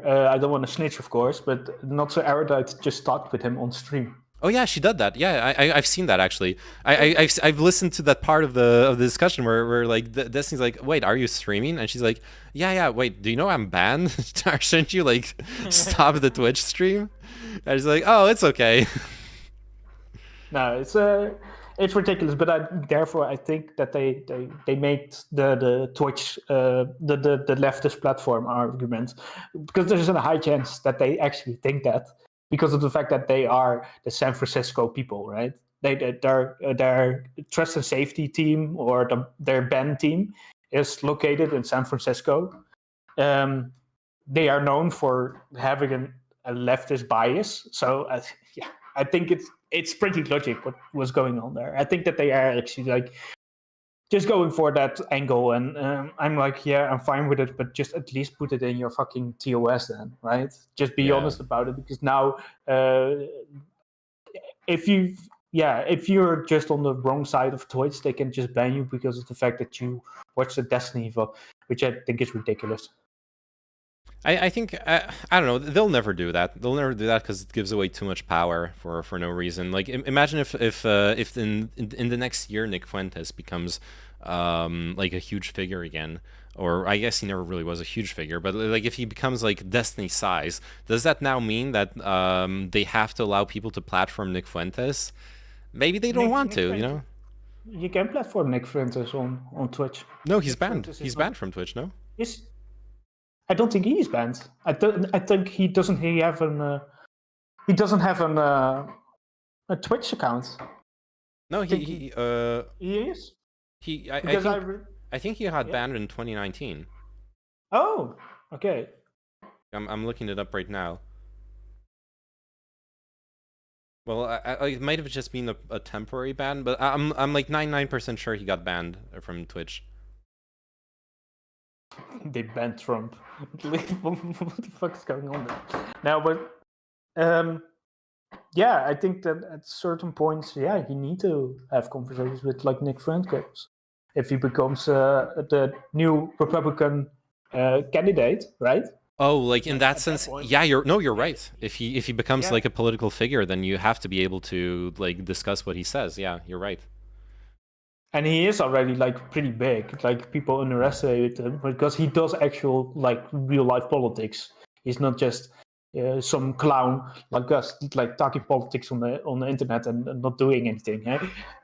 I was thinking more like if he just becomes big on YouTube, like Destiny, not like doing actual politics. Because obviously, if you're active, if you're like a political representative or a consultant or whatever, then obviously people should be able to like discuss what you say. What about like Andrew Tate? Like, do you think that Aiden Ross can talk to Andrew Tate on Twitch? Like he did?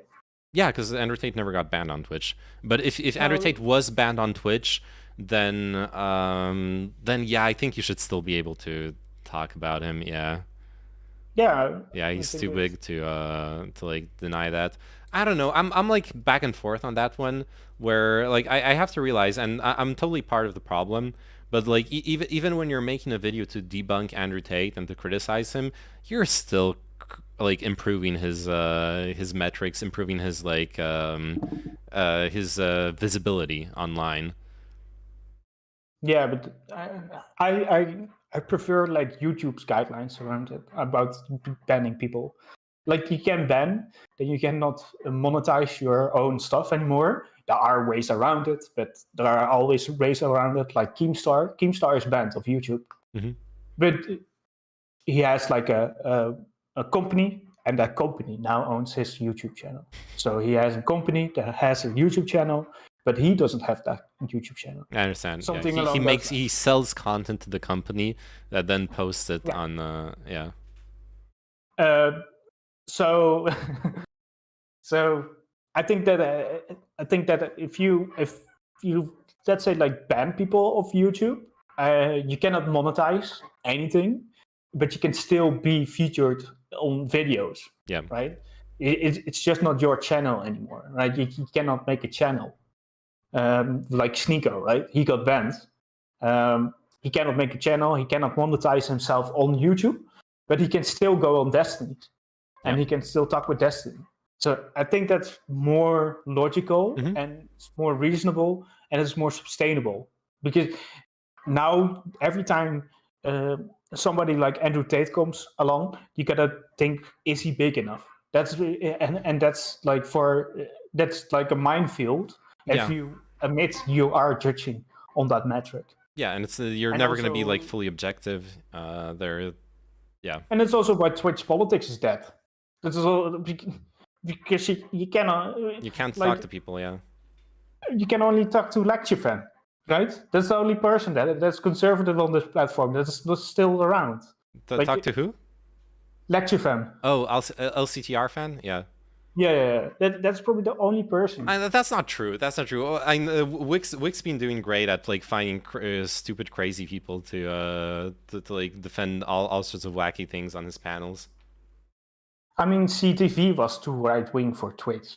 I mean, no, CTV was too edgy for Twitch. That's different. Okay. Yeah, but those guys are edgy. Those Republican guys are 9 of the 10 times they are too edgy for Twitch, which says a lot about Twitch. I think that's the reason why Twitch politics is dead in the first place, because it's just not reasonable to go down this path. It's have you been checking out the Wick panels? I've seen some. I used to watch a boomer military dude to stream politics, but he died. Oh shit. But yeah, I've seen some Wick panels, but I don't think he necessarily like platforms like. But the thing with Wick's own politics is not right wing, so he needs to find somebody that is right wing, and the thing is, all the right wingers have quit Twitch. So you cannot find like an actual good debater right winger. Well, no, what like normie right wingers that are not on the internet. What Wick's been doing is, to be fair, it does limit definitely what topics he can do. I know. I guess we would have to ask him personally, like what's his thoughts on this. Would be an interesting question, but because I feel like just looking at the topics he has and like who he puts up on his panels, it seems like he's basically putting up like far left against centrist positions rather than like left versus right. And there definitely is a bunch of centrists or people, or like on specific topics there's even people who generally identify like left or center left, but on this one specific topic they'll like have a very niche perspective against other people, etc.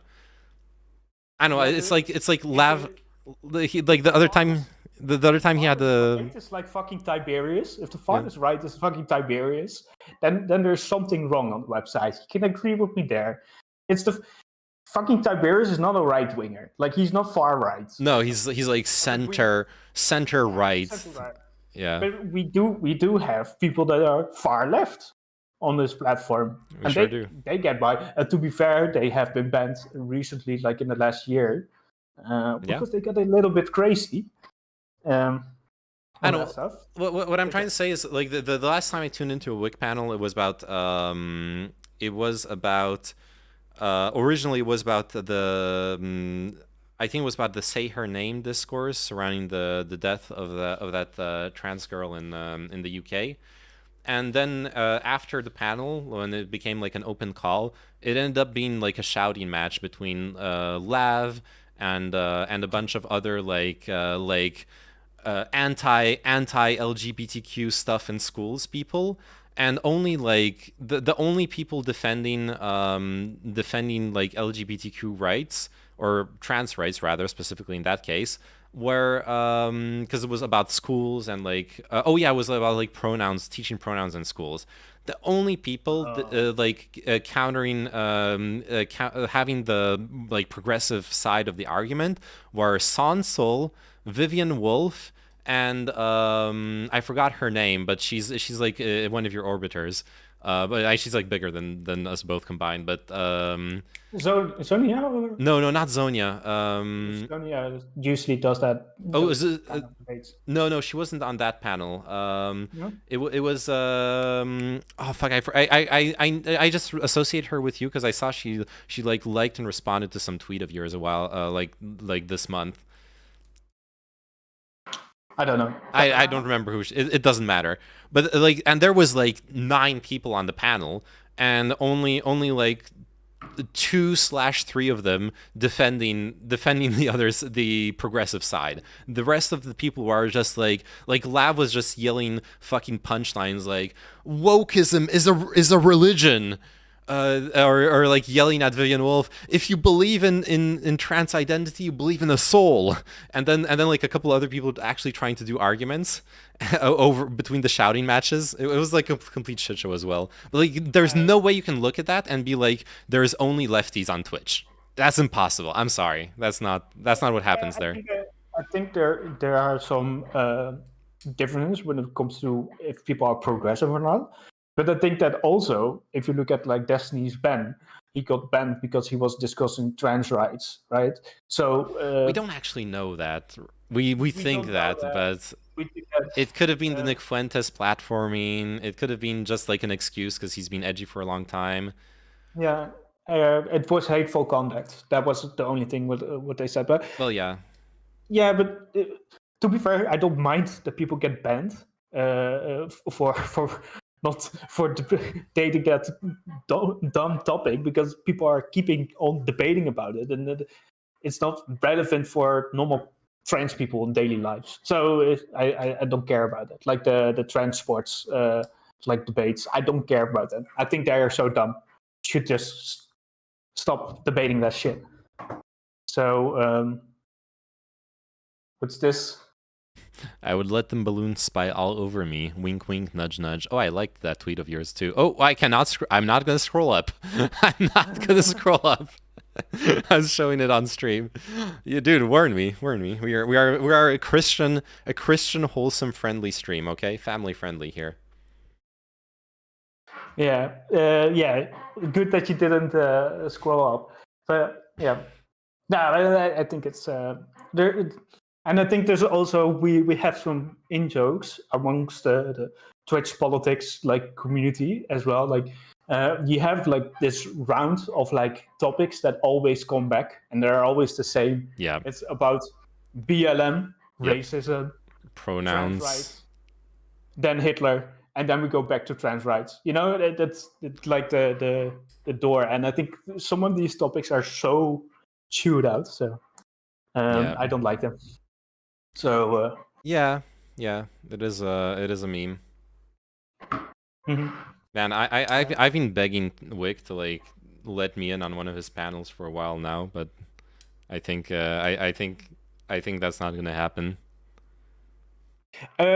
Wick did ask me once, but I couldn't make it. What topic was it on? Foreign policy related. Okay. About the Middle East.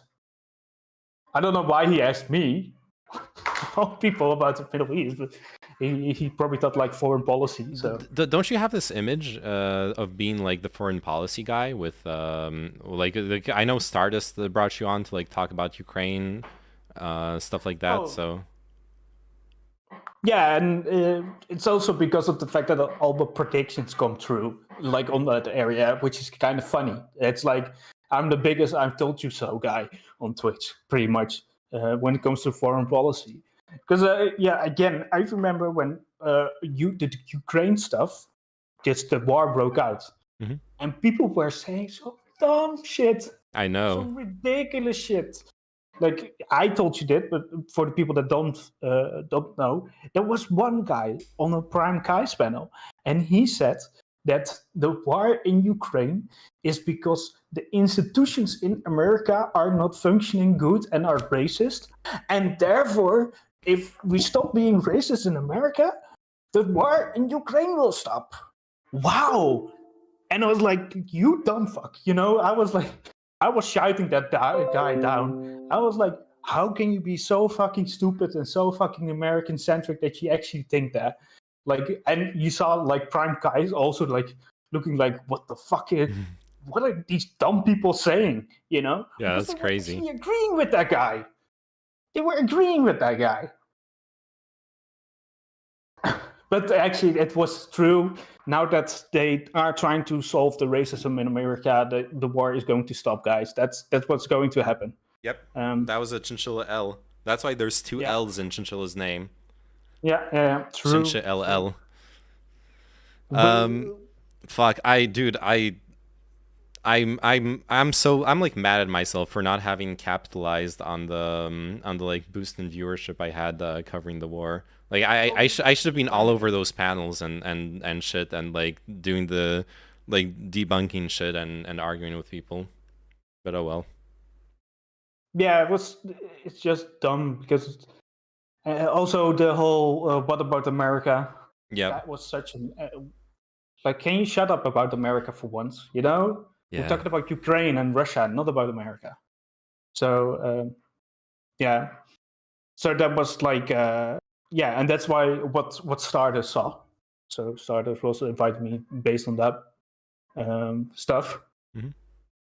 So yeah, a lot of dumb takes around like the whole Ukraine stuff, and but yeah, again, I wouldn't know if I would like want to make if I were to come back to streaming and would stream like on the regular. I cannot like beat the guy. I cannot beat Discount Dylan. You know. Yeah. Oh yeah, like doing panels, you mean? Yeah, because I would 100% be like a Discount Dylan. Because Dylan, first of all, he went to fucking Ukraine, so he probably knows more about me or about Ukraine than me. Oh, in that sense. And besides that, like he is very knowledgeable about like every like fucking foreign policy thing. The only thing where I could beat him on is probably like European politics, the general European politics. But yeah, that's such a niche. Nobody cares and nobody gives a fuck about European politics because they want to talk about like fucking PLM all day.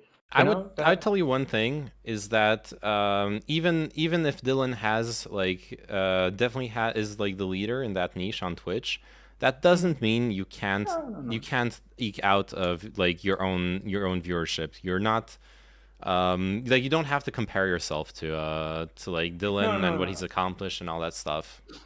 Yeah, like I can understand that, but you cannot make a career out of the fact that you are like 20 viewer streamer, Andy, because you are copying somebody else.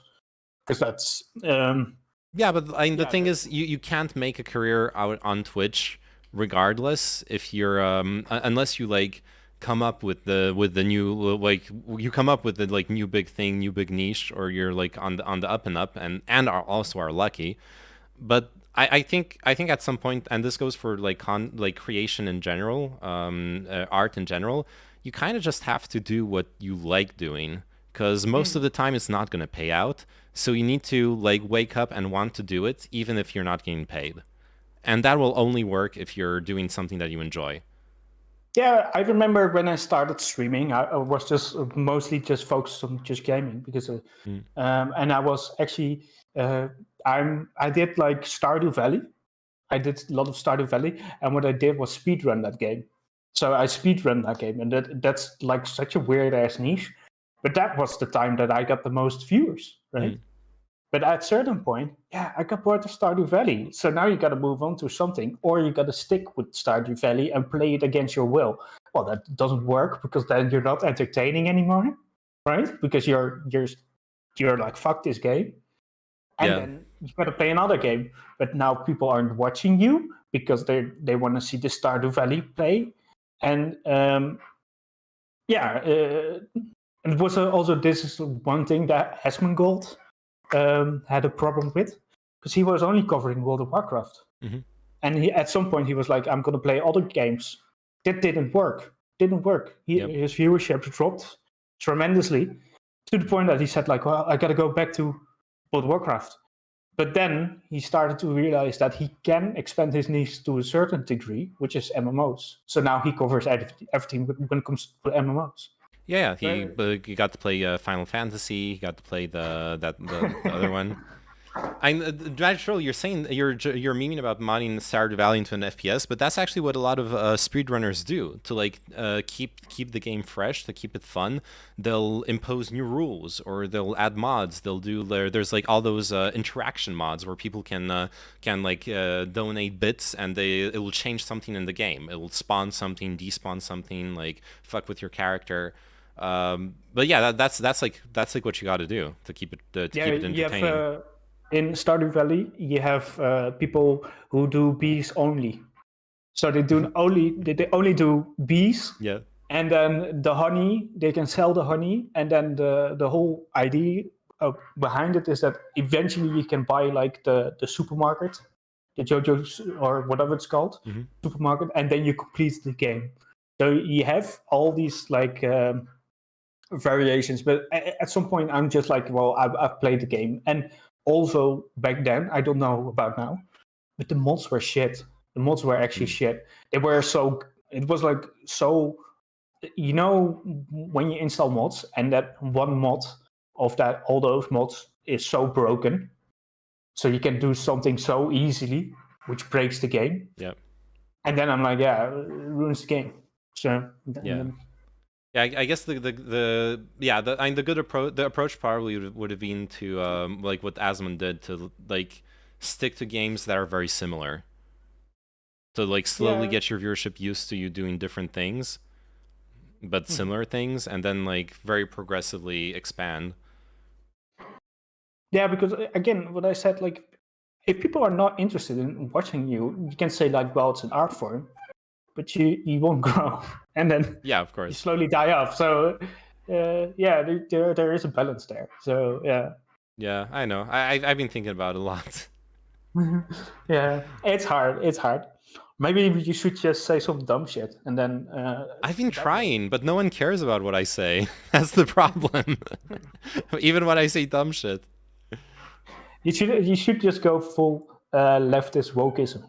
You know, instead of saying it's anti-Semitic, you just go, they are all racist, bigots, and dude, morons. I know. If you're 12 years old and you buy a Hogwarts Legacy, you're a racist. I know a part of it is just jealousy, but I've been looking at like other streams, and there are some like really intelligent people out there who've come in after me and who've had much more success because they're like smarter, more educated. They like put out better content. And I respect that, but I also see people who just do like the most basic fucking React bullshit, and all they do is just drop fucking like leftist punchlines, like leftist talking points every like 5 minutes while watching videos, and also watching just like leftist videos, and you're like, I'm like, and they got like 100 viewers, and I'm like, wow.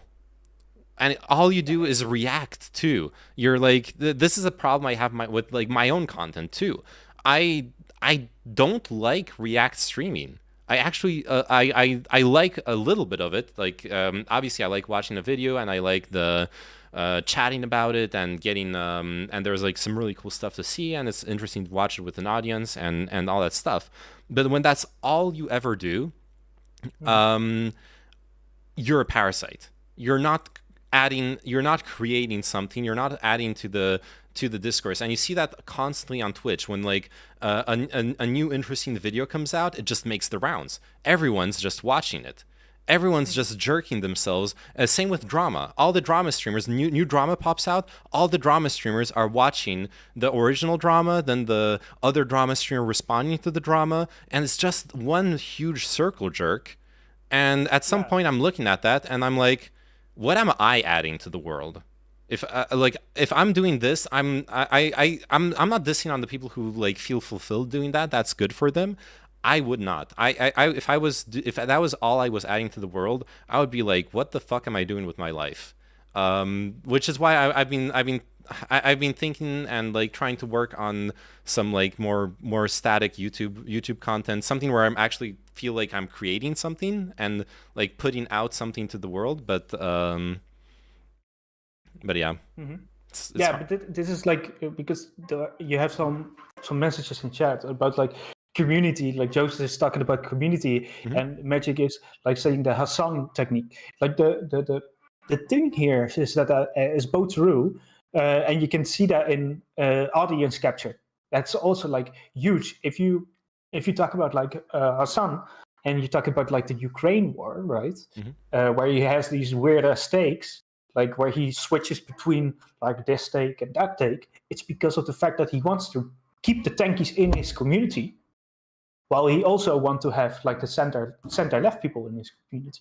Yeah. So he is being audience captured, and if you only have like 75 viewers, and you burn bridges with like the half of your own community, you don't have a career anymore. So yeah, that's extremely problematic for the smaller streamers, right? Yeah, because at some point you're gonna burn those bridges. I know. I've had that. Watch this person anymore.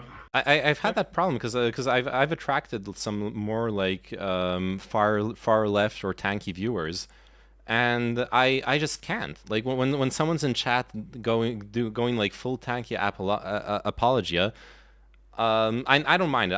I've mostly like there was this guy that stayed pretty long, and I mostly just like ignored it at some point.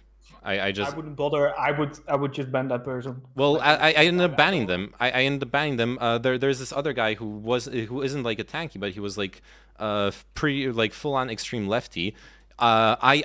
He discovered SGG because of me, and like the regulars on SGG were joking that like he's the worst thing that I brought into SGG because he would like argue like lefty talking points with the people in SGG. And he would be going into some Stardew Valley streamers lobby and start to talk about how tankies are based and stuff. Or something. And well, the thing is, like the fifth time he showed up in chat and he like threw the like cringe emotes at me for having like a liberal take. He's no longer coming back. He'll never come back into my stream. And it's true. It's a thing. If you aren't able to, and that's something actually I gotta say, people like I feel like people like Stardust or Sonsel are pretty good at sometimes like still having their opinion and having their take, but not alienating the like 20 people in chat who completely disagree with them. Because they aren't like full on aggro, etc., etc. It's something I need to learn from, honestly, to just like live and let live. I don't know. I don't know if I mean, I like Stardust a lot, but I think she is pretty spicy at times, and I think she burned a lot of bridges. To be fair, I think with a lot of viewers, I would assume. Yeah, because I don't know. I don't know if she is like the. But yeah, I don't watch her that much, but the times I have watched her, or maybe Wick would be a better example because he's like kind of just he's totally like live and let live, and it's like a debate stream too. So yeah, people are watching Wick because they want to be entertained. You know, people are not watching Wick for his political takes, I assume. Yeah, because he's the panel host. Yeah, he's not the. And he does like the funny jokes as well, and he says he kicks you off the panel and that kind of stuff. Like he's like some sort of like he cannot like he wants to recreate the Rise Royale. That's something along those lines. So yeah. Yeah, I'm just really saying the chat is actually under moderated, not over moderated, which is fair. Like I agree. The thing is, I'm not even talking about chat moderation. I'm talking about alienation of viewers.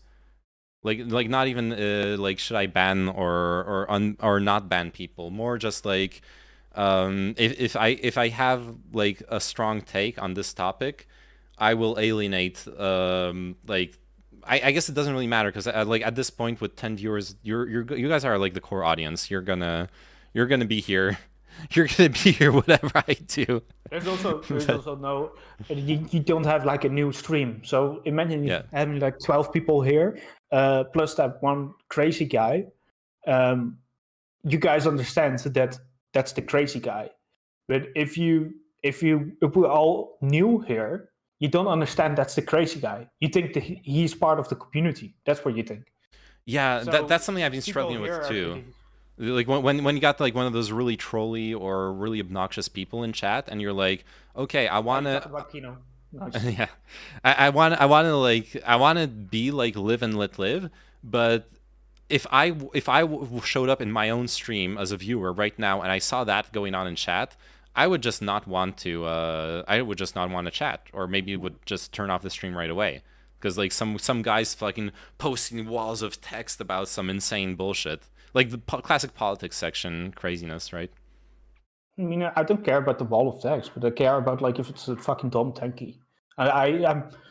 If it's like bioweapons bullshit, right? Like that they have bioweapons in Ukraine bullshit. Like we all have heard that, and we all know it's bullshit. Yeah. We know that there are no Nazis in Ukraine. We don't have to do this again and again and again and again. So I'm like, if they want to talk about the new conspiracy stuff, well, maybe I'm interested to entertain that the whole stuff, but the old stuff I'm not interested in. Yeah, I'm actually I've been learning to ignore the like troll derail thing, but then I like stopped streaming, or I streamed very little for a couple months.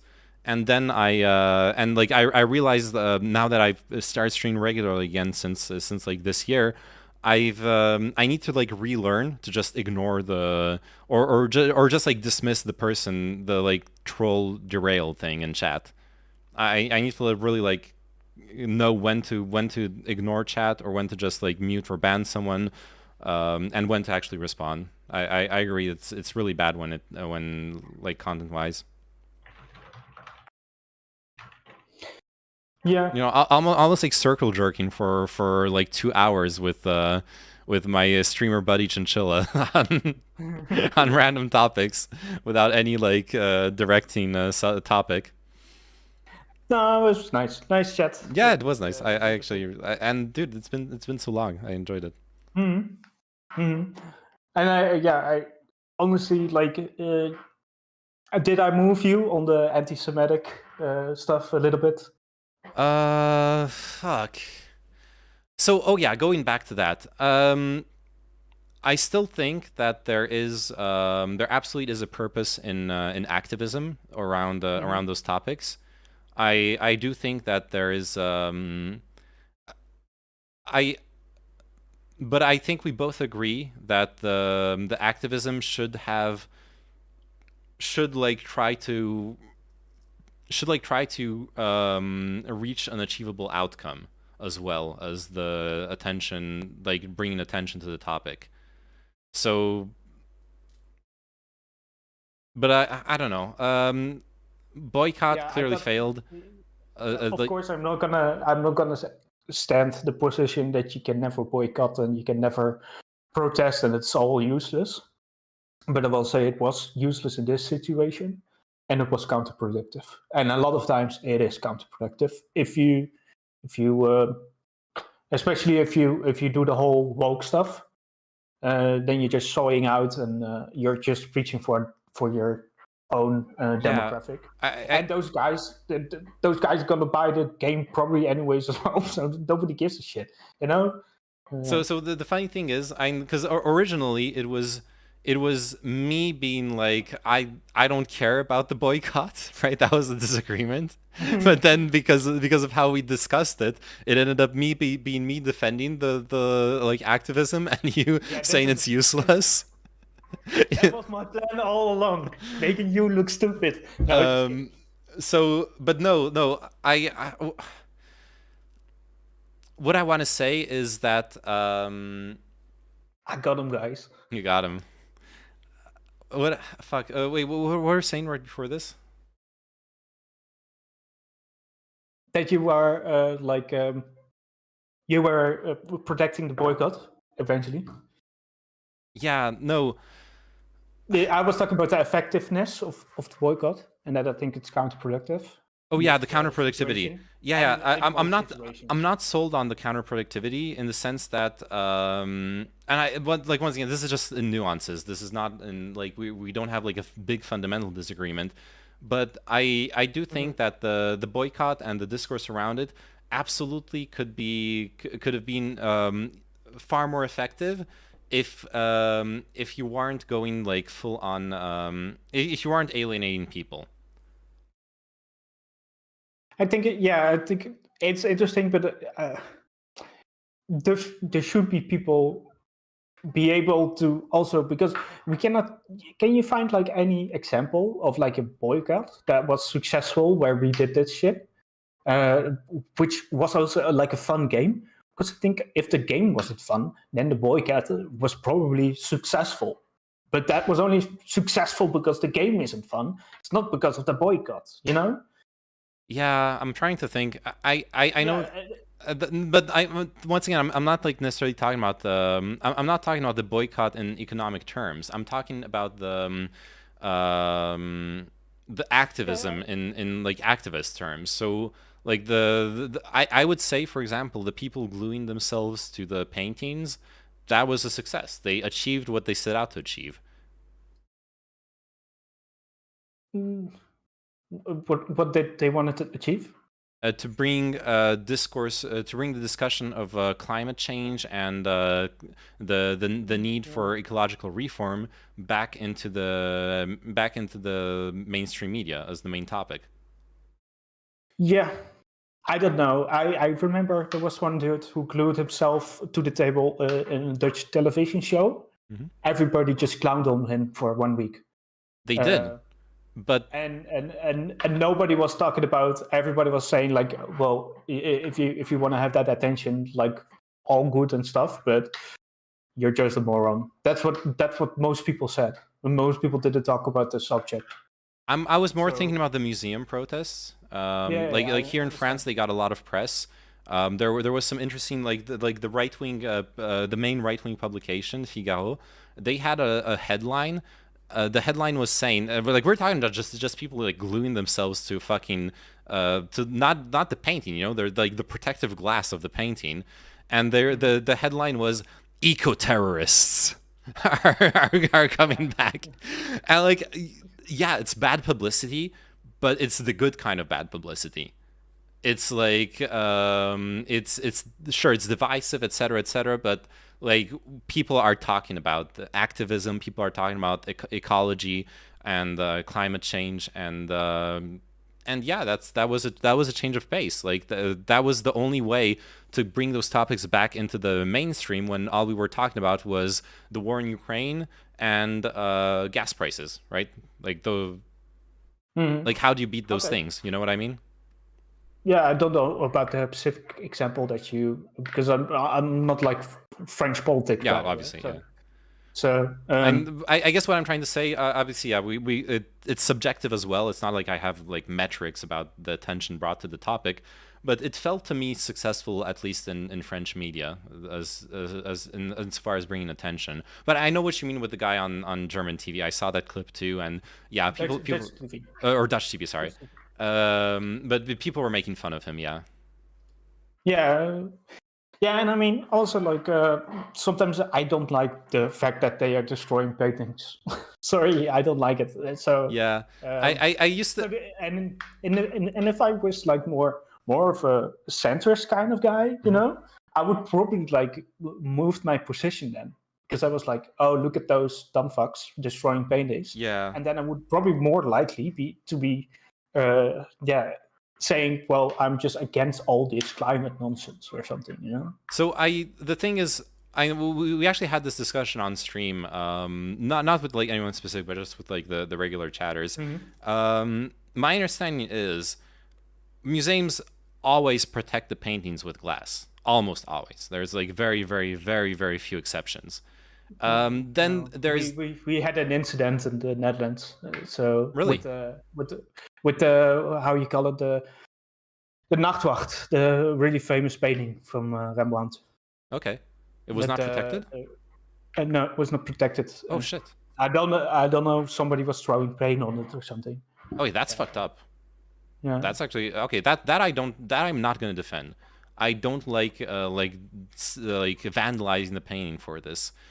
But like when it's covered by like a glass pane, it still endangers the painting because like humidity levels, and they'll take the painting off and take it to restoration to make sure everything's fine and all that stuff. There is another level of vandalism there, which is a problem.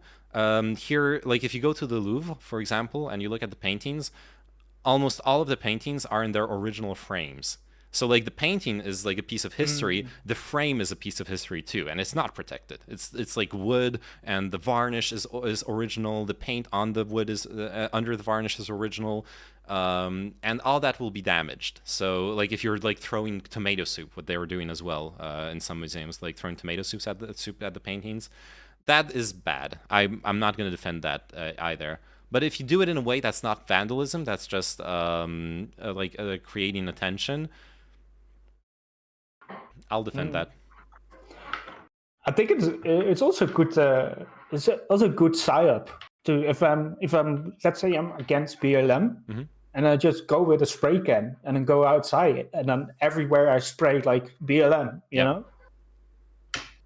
nobody is liking me then. You know, or liking that. So I was thinking about the protest, because I saw a protest where like two like Antifa kind of figures.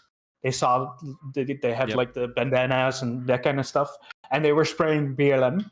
And then the black people were like, "What the fuck are you doing?" You know? Yeah, I've seen that clip. Yeah, I've seen that clip. It's super fucked up. Yeah, it's like those like two young college girls being like all woke and shit, and the black people are like, "Yo, you're fucking up our neighborhood. What the fuck are you doing?" Yeah. No, but it's probably nuanced, but it's like it's because I. Sorry, I just read the chat.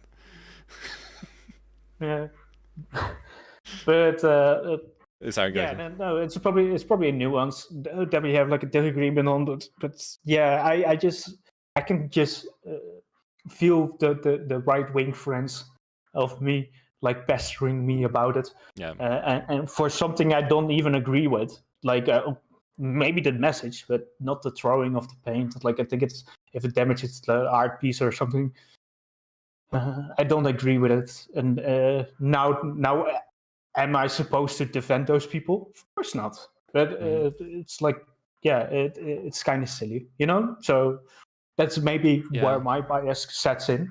Whereas you look at more from the other side of the spectrum, where you are like, it is actually effective. And I'm trying. But I'm not in. Apparently, I'm not in those circles. Like I don't see those people saying that. Like, well, we got attention to this issue now again.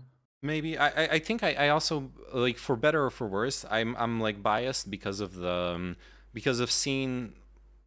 Twitch streaming and seeing like what works on social media, and if you want to bring awareness and engagement to a topic, and it's being offensive, or like finding a way to be edgy while still retaining being like within the TOS and etc. etc. So like we were talking about Aiden Ross on Kick earlier, and Aiden Ross does super fucked up stuff, but as long as he knows when to stop and when to ask for forgiveness, there will only be good consequences. He'll only have good press and more viewership. At the end of the day, and you look at Andrew Tate. Andrew Tate built like a huge part of his notoriety obviously off of the pyramid scheme and like getting people to like market his shit for free on TikTok and stuff, but also because he kept like saying dumb shit, and 50 million guys like me are jumping on the chance to like make a video about him and like keep fucking promoting him. You know what I mean? Yeah, it's also the thing. What is it? Yeah, Fresh and Fit. Yeah. What those guys do. Yeah, Those absolutely. guys, they say some wild shit, and then they walk it back like 40%, and then they give the reasonable take, right?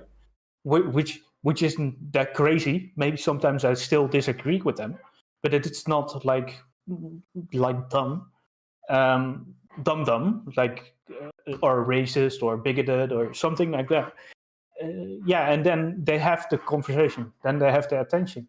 Yeah. And then they have the engagement of people. Well, that's how Destiny used to grow off of Twitter. He would like have a super spicy, extreme like Twitter exchange, and then on stream he was actually super reasonable and like not at all. And yeah, you have to be abrasive to get attention. You have to piss people off at some point. I think that works better for like for yourself, marketing yourself, than marketing for an issue. I think it's better. I think that if you do that stuff, you are marketing yourself, but you're not actually talking about the issue, right? You're just trying to get the attention.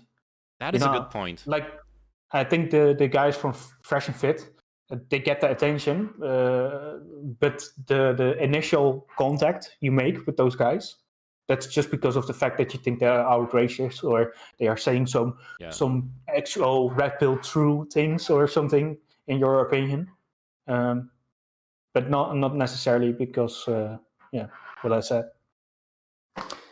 Destiny wasn't pro. He's back, and he actually said on stream, he said he needed to become more spicy again and maybe actually just get banned again. That's what he actually said. He's been trying with the Muslim Muhammad discourse on Twitter, or I don't know if he's trying to get banned off Twitter or get beheaded, but it's one of the two. Yeah, he probably sees like a lot of potential there because there are a lot of like non-Muslim communities out there that on YouTube. Yeah, dude, I just like responded to a couple of random like tweets down in the thread, and I have someone like getting mad at me for defending posting blasphemy. How fucked up is it that we went from fucking the atheistic government, the French Revolution in 1789, separating church and state, we're back to blasphemy is something we shouldn't have in our society. Like, Jesus Christ. We have it. We got it away, like I think 10 years ago, blasphemy, but it was never acted upon. And we still have that you cannot insult the king in the law. Interesting. And there was some, but there was only one dude that was like getting sued for that in like the 60s because of the fact that he said he wanted to have like anal sex or something with the queen. Something along those lines. But I don't know anymore. But yeah. Are they playing with the alarms? Yeah, I forgot to... I haven't used this scene in forever because I haven't really been on panels and whatnot, so I didn't have the sound alerts added yet. Yeah, but success on getting onto some panels then in that case. So I hope I want to. It's more like fuck. Like I know you can't. If you wanna do content with people, honestly, like there are more people than fucking Wiki. Yeah, I know. Yeah, I know. I need to just like reach out to people. Like, I just yesterday I was in contact with Dylan Burns about like maybe getting somebody on his stream that was from Russia, but. That didn't pan out because the guy from Russia was like, well, maybe it's not safe to do that. So, which is of course safety first, right? Yep. So, but yeah. So if you just reach out to people, if it's relevant, right? Like, Yeah, that's the problem I've run into is like I basically have to be the one like proposing ideas, proposing a topic. Yeah, and most bigger streamers, you cannot approach them for saying I want to do an interview because they are like, yeah, well, you're just doing it for the clouds. Fuck off, you know. So if you have something actually that is relevant to their stream, you know, yeah, it needs to be like an actual discussion topic. Yeah. Because they worked hard as well to get there, right? So they don't want to entertain the dumb shit. Yeah. No, I wasn't thinking like, hey, I just want to interview you. I'm more like, finding like a debate or a discussion to actually have. Yeah. Yeah, I also think it's because of the fact that you aren't like really spicy as well. Yeah. So people are not like, going full hard. But yeah, there are people out there. Yeah, I've been trying. I've been trying to like be spicier, but I think it's a bit late too, because now like the chances I had of like getting like even just like random people at some point, I feel like Twitch doesn't grow as a website isn't growing that fast. And so it's a lot of people, at least in like the politics section, they probably checked out my stream once or twice, where like, this is boring, and then they're like, okay, yeah, I don't care about him anymore. I need to like show up again on the radar in some way and be like entertaining or spicy at that moment. Mm-hmm. And it's also kind of weird because what you have with like collabs, if you do one or two collabs with like reasonable big streamers, then suddenly you can collab with everybody. Yep. That's how it works. Yeah, I know. Which is ridiculous because you can still have like 2 viewers. Yep. It doesn't matter. I know. I've seen that. Yeah, there's streamers with like less viewers than me who get onto panels much easier. Yeah.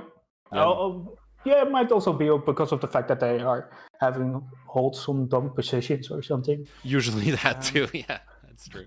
I mean, like Professor Runaway. So yeah, there you go. Oh God, yeah, the Professor Runaway tactic. I'm definitely not going down that route. No. Just starting shit with everyone for clout. Yeah, and by the way, his strategy is not long-lived as well because you know that he's just fueling on drama. Just a drama streamer. Well, it's and if the drama is gone, he is gone. Well, the thing is, he's been really good at creating new drama every like month or two. And the problem is because so many streamers in the field don't like we were talking about that earlier, how like there's so much circle jerking when you're especially when you're like more of a React drama streamer. Well, they embrace it too, you know, because like suddenly, okay, I didn't know what I was going to talk about on stream. Now I can like debunk President Sunday's latest hit piece against someone I know. Not So Erudite. Yeah, most recently with Not So Erudite. And like everyone jumped on the occasion, like, oh shit, it's like sharks smelling blood in the water, you know? Except in this case, the blood was like President Sunday, I guess, was hoping the blood would be Erudite, but in this case, the blood was him. But he doesn't care. As long as he can come up with some new dumb shit every month, he'll stay relevant. Do you know that guy has been cooking on that for 2 years? Did you know that? Really? Yeah, he's been doing that for 2 years, and that's why Not So Erudite probably addressed it this time. Because the first time I got like a message was because I had Not So Erudite on my panel, and I got a message from somebody. And he said, like, you shouldn't have Not So Erudite on your panel because she is not a licensed person and she's a con and that kind of stuff. And then I said, like, I don't know what you're talking about, but she has her diplomas in the back and whatever, you know? And I don't think she is like an actual con. And if she is, we're not talking about like hyper-specific things to her education. It's not like a medical advice stream, so... No, we're talking about dating.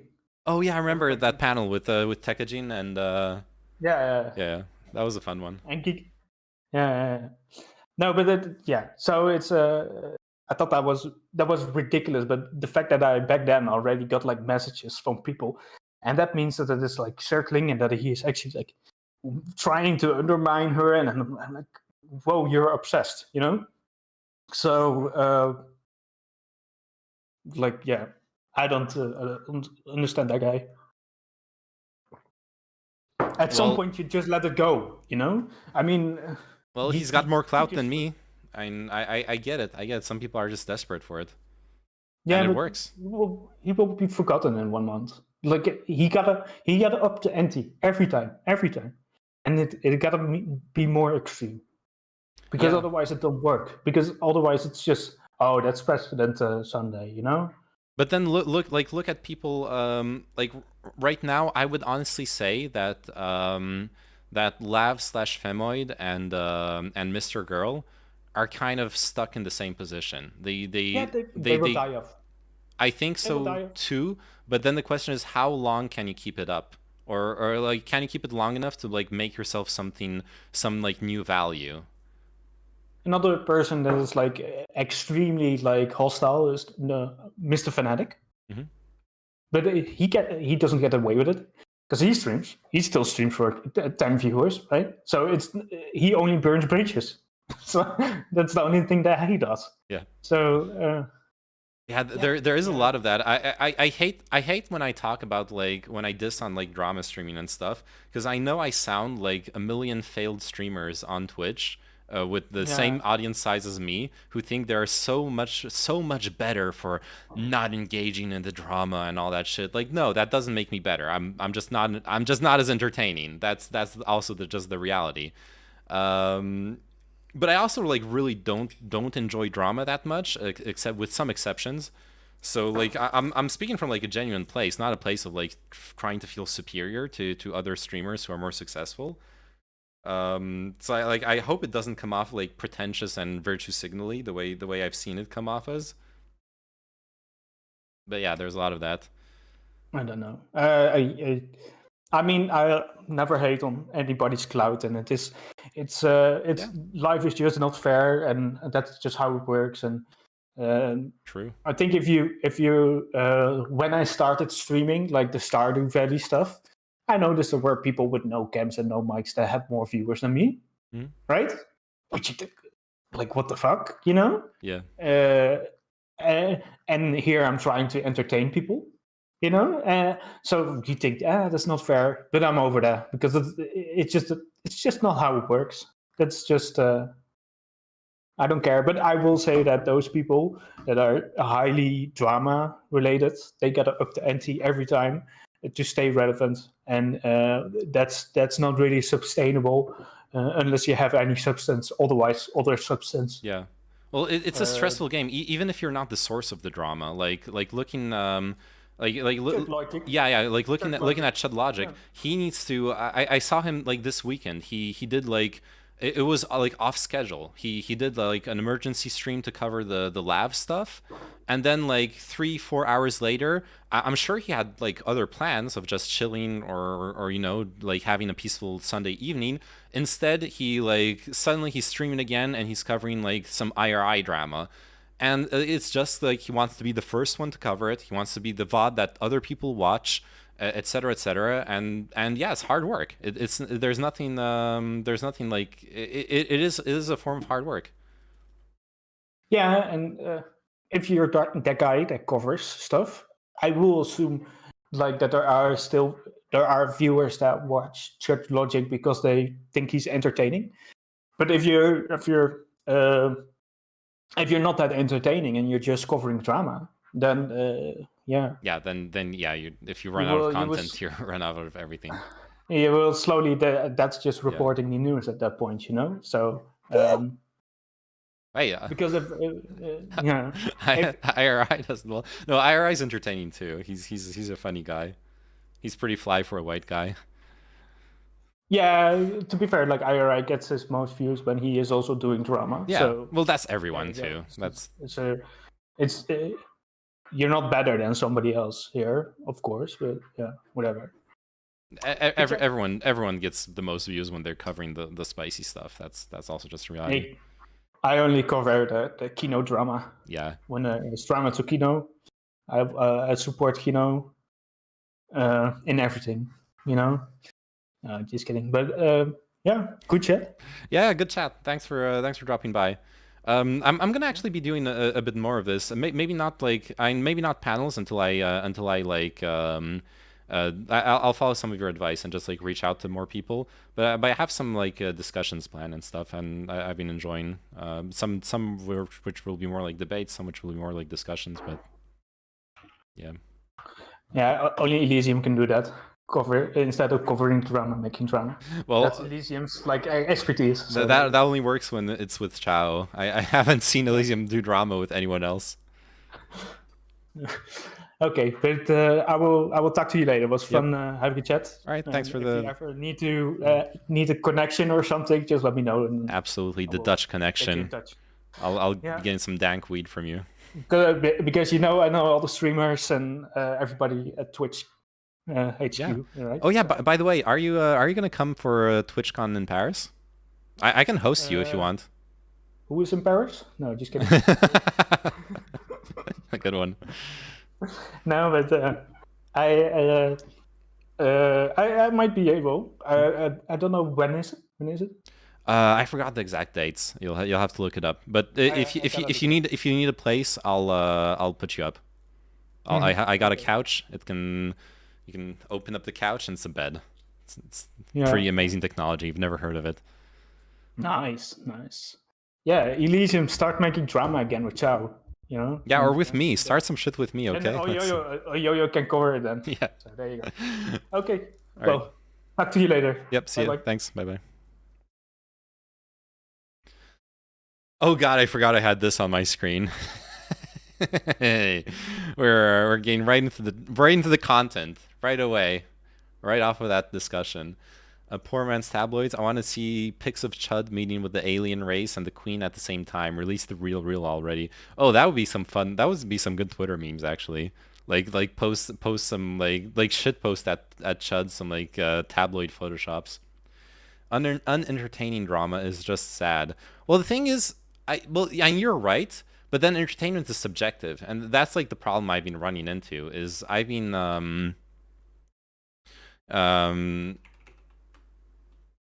like trying to like recently with the Lav stuff.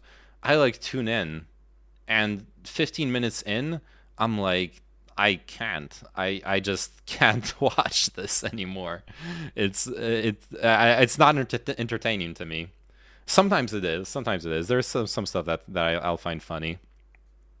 I guess it depends. Yeah, the last stuff was too much for me. Yeah, same. It also doesn't help that I actually like. Even worse, I can't even say I hate Lav. It's that I find her profoundly uninteresting every single time I've looked into I've like looked into a disagreement or like drama or stuff. Very quickly I just come to the conclusion I'm just not interested. Because if I hated her, I would still be entertained by it. There would be like Schadenfreude to be had, but no. Best rivalry on Twitch, Elysium and Chao, true. 8 and 9 of July, yeah. Kekona Tucker tells like it is. I can't watch her. She's just too annoying for me. Yeah, same. I wanted to watch the Wick panel on pronouns too, and like I was talking talking with Chinchilla about it earlier. Or like I mentioned the panel at some point. I tuned into the panel, and there are some people who are presenting like the more conservative arguments. Then there's like Sansol, Vivian Wolf, and and Scarlett, I think is her name, who are defending the more progressive stance. And there was like an interesting discussion to be had. And then you've got Lav just cutting in every 5 minutes to drop some dumb fucking punchlines. Johnny Scarlett, that's the one. And I like, why? I understand why Wick like wants her on the panel because it's content, but it's not discourse. It's just not discourse. It's just content. Based streamer. Yeah, she was based on that panel. I actually I liked her interventions and stuff. You should chat with her sometimes. She's normally the conservative person. Really? I thought she was progressive from that. I never knew her. I like never talked with her. Just from that panel, I thought she was the progressive person. Cause like I guess she wasn't like fucking insane like Lav, so that made her look look like the voice of reason. I don't know.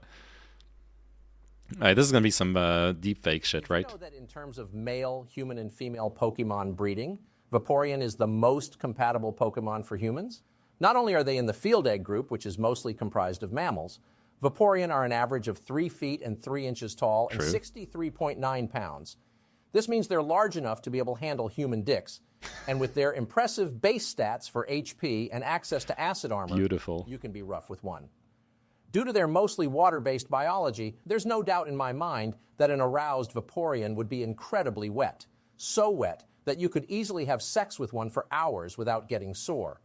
That makes sense. Learn the moves Attract, Baby Doll Eyes, Captivate, Charm, and Tail Whip, along with not having fur to hide nipples, so it'd be incredibly easy for one to get you in the mood.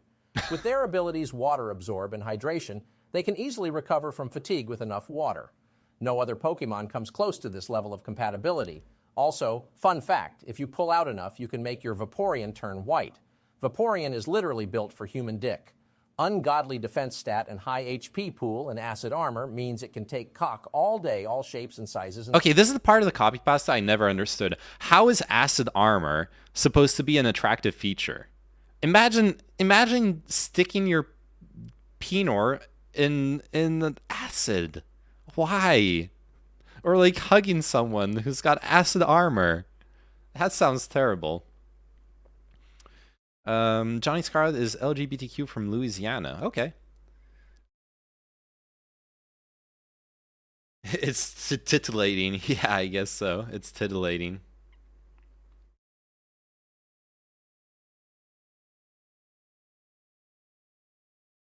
Oh yeah, you linked me the oh yeah, you linked me the Euromite Protest thing in my Discord. Oh god, it's an hour long. Euromite protests in Ukraine and their consequences for Russia and Ukraine. Okay. I don't think I'll watch it right now, Magic Troll. Dude, I'll be real with you though. Like I wanted to have this discussion with Chinchilla. I also really there's a new act in Valorant, okay? I want to get my Valorant on. It's like one of those condoms but with bumps on it. Acid armor just gives defense lol. In the lore.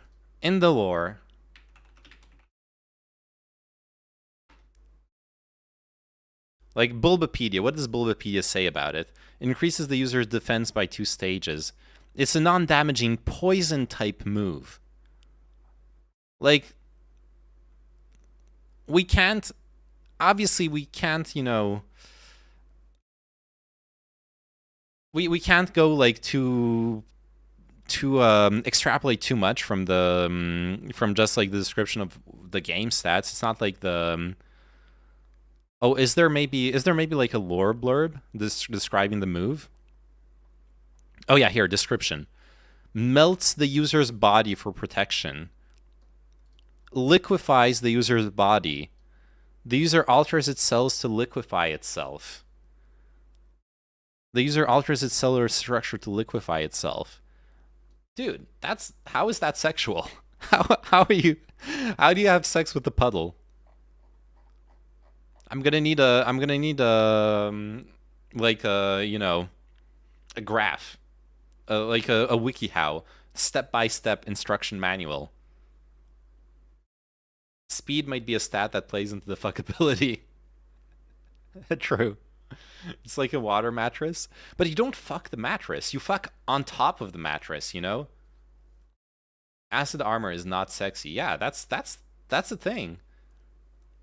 But you can fuck it. Well, yeah, but that's like saying you can fuck a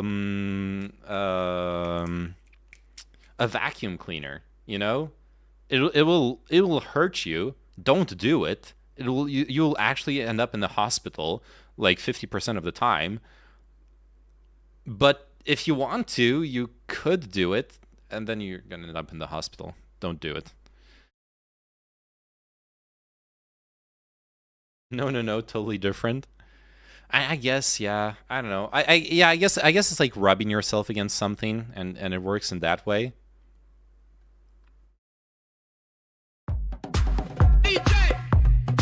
God, this is so cursed.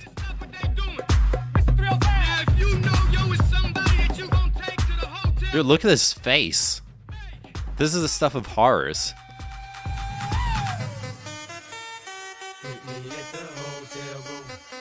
Okay. Still a different This Is Liquid. True. You're right. Alright. I'm just playing some Valorant. Oh, wait, never mind. I don't know if you watched this yet. You want short react? Raiden warned about AI censorship. Uh-oh. By the way, I should link you the Bald and Bankrupt sometime, but they have a whole subreddit dedicated to him and exposing him. Yeah, absolutely. Please do. Raiden, are you having fun playing with the new AI toys? Well, yeah, I am. You can make pictures of cute anime girls. Enjoy it while it lasts, Raiden. What do you mean? Did you really think that civilians would be granted unrestricted access to such powerful military weapons forever? Military weapons. Are you implying that this technology was created by the government? Of course it was. This AI technology has been used by the intelligence agencies to warp the public's perception of reality for years. All in the name of national security, of course. But why would they suddenly make the tech public and let everyone start using it? Why would we indeed, Raiden? What? What in the hell are you? Your question is irrelevant. By creating a new problem, we can cultivate a desired reaction to it in order to manufacture consent for our preferred solutions. They dropped it! They said the meme! Manufactured consent! I love that meme. Don't you love it when they say it? It's like when they say the title of the movie in the middle of the movie. It's justification for a war. A war? On who or what? A war on misinformation. By arming the public with these AI weapons, everyone becomes a potential enemy combatant. This is where Chomsky got it from, yes. Unprecedented security measures. It all comes down to confusion and identity, Raiden. Identity? Identity. This AI technology is Pandora's box. Pretty soon the internet will be mired in total illusion. Perfect AI speech, audio, and video synthesis will drown out reality. Then AI bots will flood social media. No one will be able to tell the difference between interacting with an AI machine or a real human online. Even telephone calls will become totally untrustworthy. That is when we will... Okay, let's be real. Who in 2023 actually uses their telephone? Like, phones people? Psychos. You only... Okay, I think... You only telephone someone when it's an emergency. Okay? Or if they're, like, on the other side of the planet and you, like, really need to talk to them. You'll only need to text people, which also AIs can do actually much more easily than... you just text people. Jesus. It's not totally wrong. It's true. It's true. We haven't, like... We've kind of been starting to deal with the beginning of it with deepfakes and the accusations, for example, around surrounding Andrew Tate, like how people can just fall back to the recordings were deepfaked. Now, any evidence, if you're on the side of the guy being accused or being defended or whatever, any evidence you can just accuse it of being deepfaked if it's a recording. It's a really, really dangerous precedent, and yeah, at some point it'll get worse. Present our solution. Mandatory digital identity verification for all humans at all times. The only way to ensure that you're dealing with a real flesh and blood human being and not an AI-generated mirage. But why? Total information control. For too long, the internet has acted as a double-edged sword. Its potential for anonymous user activity allows anyone at all to spread any thoughts, ideas, or information patterns that they please with impunity. State secrets, dangerous ideas, ludicrous conspiracy theories, misinformation, and disinformation. Until now, there has been no easy solution to this problem. Our digital identity platform will finally put an end to anonymity online.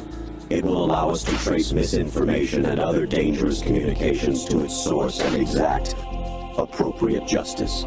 That's crap! I won't go along with it, and others will resist. You won't have a choice, Raiden. Do you think your bank is willing to risk doing business with an artificial human instead of a real one? Our digital identity platform will be required. Oh yeah, that's a dumb fucking comparison. The bank, you need an ID to create a bank account. The bank has like multiple factors of verification. Like no, okay, the banks don't take risk of of doing business with an AI. That being said, it's a really interesting discussion. The discussion of whether we should move towards a non-anonymous internet. It actually is. It's a really good discussion. There are really good arguments for having like an identified internet. I hate it. I hate it. As someone who grew up with the internet of 4chan and like anonymous forums, I hate the idea of a non-anonymous internet, but I see a lot of benefits from it as well. I have to confess.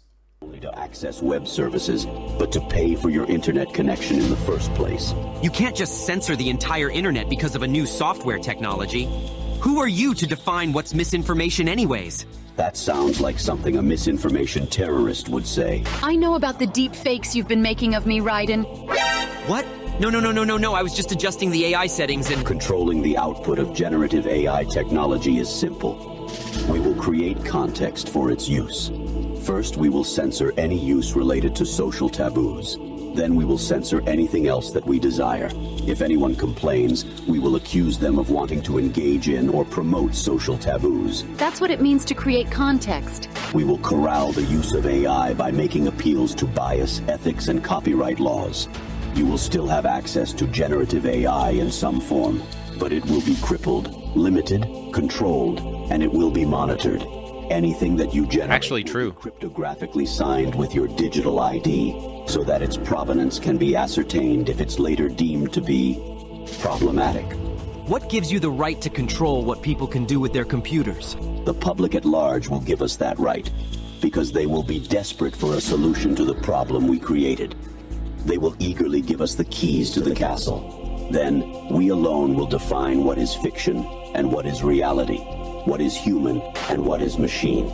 After letting you get a brief taste of our power, we will reclaim our monopoly on misinformation and put an end to misuse of the internet once and for all. You won't get away with this.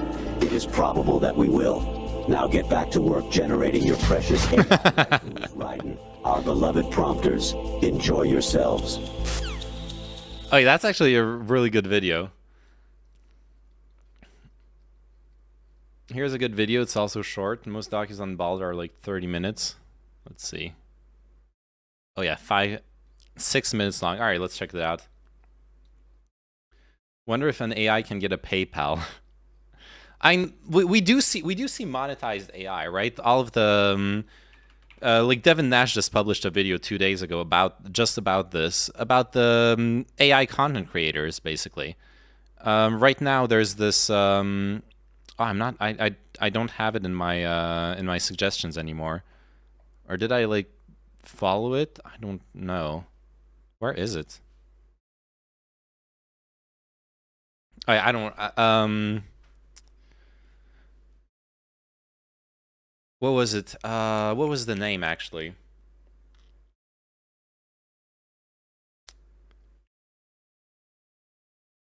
Oh yeah, Unlimited Stream. That's the one. Oh yeah, and you got Vedal 987. Basically, AI streams are like when people have been making bank off of them, right? I think he is eating a whole lot of butter. Like 6,666 viewers. Down to Jomo. I hope you enjoy your time here, Wink. 229k followers. Thanks for the sub. I hope you enjoy your time here, Wink.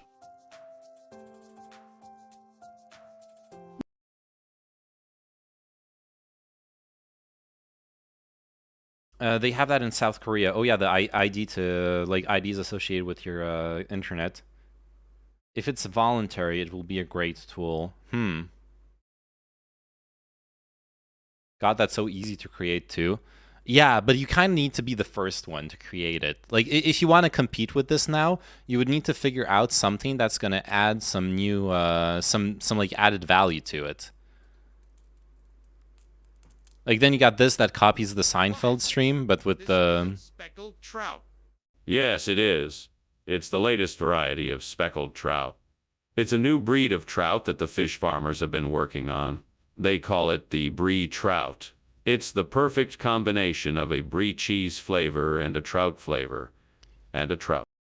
I don't know. You need to like figure out a new niche basically if we want to pop out. But now's the time. Now is definitely the time. This stuff's new. If you create some kind of like if you got some idea and you create it, now's the time to pop off, for sure. And yeah, even if you don't reach like 6K viewers, time in my spare time. even if you don't reach 6K viewers, you're still gonna get like, if you still get like 1K viewers for this, you're gonna be fine. The channel I posted before has a more serious video essay on AI and copyright. Actually good content, but seems to be a newer channel. Interesting. Okay, I'll this channel, Cybergem. All right, I'll check it out. That sounds good. By the way, do you people got upset because they changed the AI of Replica to not be sexual anymore, and now people are like, you changed my girlfriend? Oh yeah. Well, that's what I was thinking when they say that the only AI we'll get access to is crippled AI. Like, I'm thinking about how they crippled ChatGPT, how they're already limiting the functionalities of all those like generative AI algorithms, and they are doing it in like really knee-jerk reaction ways, to preventing slurs from the AI and stuff like that. And it's like, yeah, otherwise it gets fed racist stuff again. Yeah. Like that part makes sense because it's like constantly learning, so you need to protect it from people forcing it to become racist. But at some point, limiting functionality is not that great either. Why doesn't my streamer wink at me?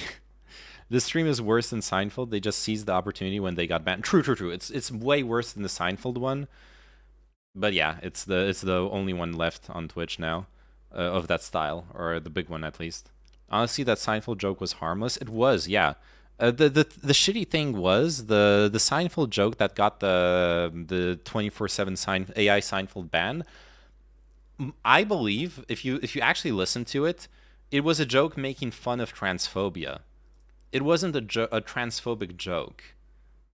And now, obviously, since it's an AI, you don't really know what there's no intention. Usually the intention and the context is what allows you to, like, understand when the joke is about racist, like, bigoted people, rather than laughing with the bigoted people.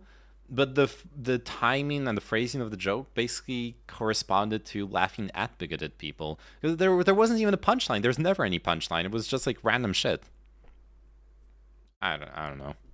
Baldwin Bankrupt's real name is Benjamin Rich, which is the same name featured in this article. Cleared men behaved appallingly. The article reads, 3 men accused of raping a woman in the South have been cleared of the charges, but told their behaviour towards the woman had been appalling. So how do we know this Benjamin Rich is actually Baldwin Bankrupt? Really quick, if you enjoyed the video, please like and subscribe.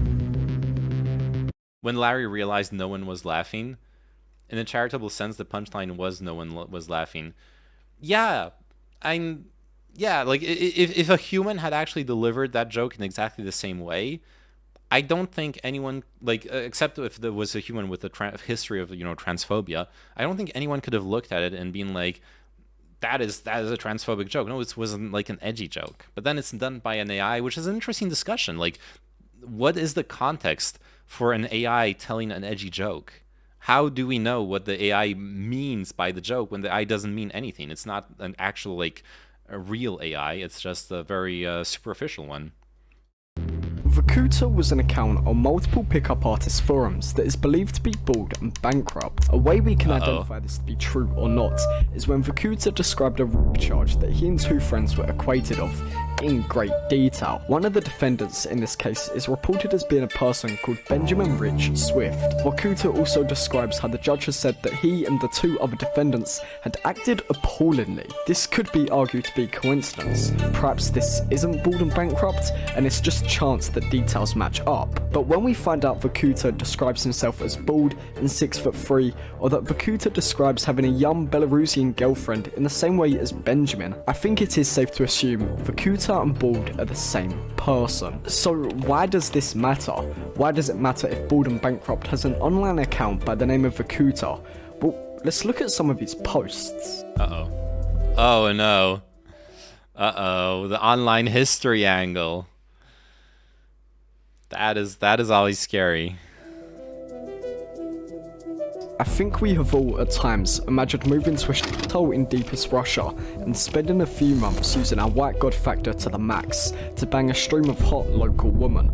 Well, time is ticking. This sentence is weird. Here Bald has admitted to using his skin colour to his advantage in poorer areas, but remember, he definitely isn't a sex tourist. So let's look at another. Therefore, targets rich girls from the upper class in the metros, or targets the delete class girls. I fucked 2 of them, but again, they are backwards and had little idea how to fuck. The other way to get laid in India is to hire staff at your place. Not only is this extremely disrespectful, talking about women like they're his prey and he must target them, but it is incredibly exploitive, especially stating that the way to get laid is to hire staff, give them €20 a month and fuck them as much as you want.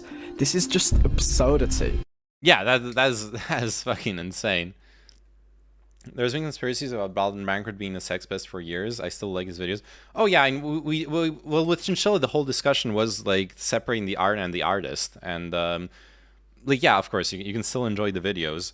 I ain't gonna like rail you on that, but I don't know, the moment I lost a lot of respect for Bald and Bankrupt, because I didn't really know about the sex pest allegations.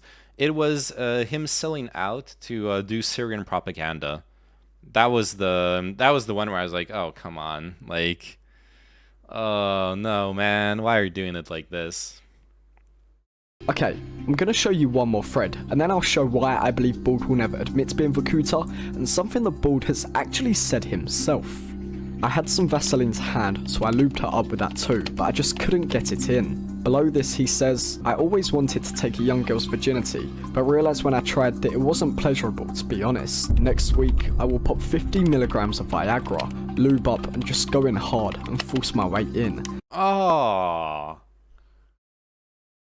Jesus Christ. Dude. Like, anyone with sexual experience is gonna tell you, experience is good. Why do we have this obsession with virginity? Like, having sexual experience is a good thing. Being with an experienced person is a good thing. You get better at doing things by practicing. Poor girl is going to be in pain. Not only like this obsession with virginity, that's what it leads to. It leads to this guy being like, yeah, it sucked, but I'm gonna do it anyways, and I'm gonna like fucking ram it in and hurt her. That is super fucked up.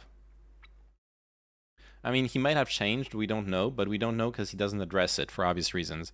True. Obviously, those forum posts are old. That's the whole premise of this video. It's like digging his internet history. Hopefully, he's a better person now. Thing I've heard a personality say, but it's got to be one of the most twisted statements I have heard. Bald is a seriously f***ed up man, but I suspect Bald will never be able to take accountability for these statements and give some half-assed apology like every other influencer, or at least take actions on these posts, because if he does, he may get arrested. And no, surprisingly, it isn't for anything special. I owed £30,000 on credit cards and bank loans here in the UK. I decided to change my surname to my mother's maiden name and changed addresses, and have never heard from them again. In fact, I opened a new account in the same bank I owed thousands to. When you owe 30,000 or more, you can actually apply for bankruptcy, but the fact he technically still owes money to the bank gives him absolutely no chance to get involved in the allegations against him, because if the banks want that money, they will get it. So, how did he lose that £30,000? Well, Bald is a sociopathic liar, so we don't really know. He has previously claimed that he didn't go bankrupt, but the IT company he ran did. Once this was exposed to be false though, he deleted all evidence of this IT company ever being mentioned. Okay, before I get into my next points, I want to say why what he is saying is actually very, very bad. Not only is it disrespectful to the woman, but it goes a bit darker than that. So this post was posted to the Bald and Balder dossier, which is where I've gotten a lot of this video's information from. I don't get what the deal with this forum is.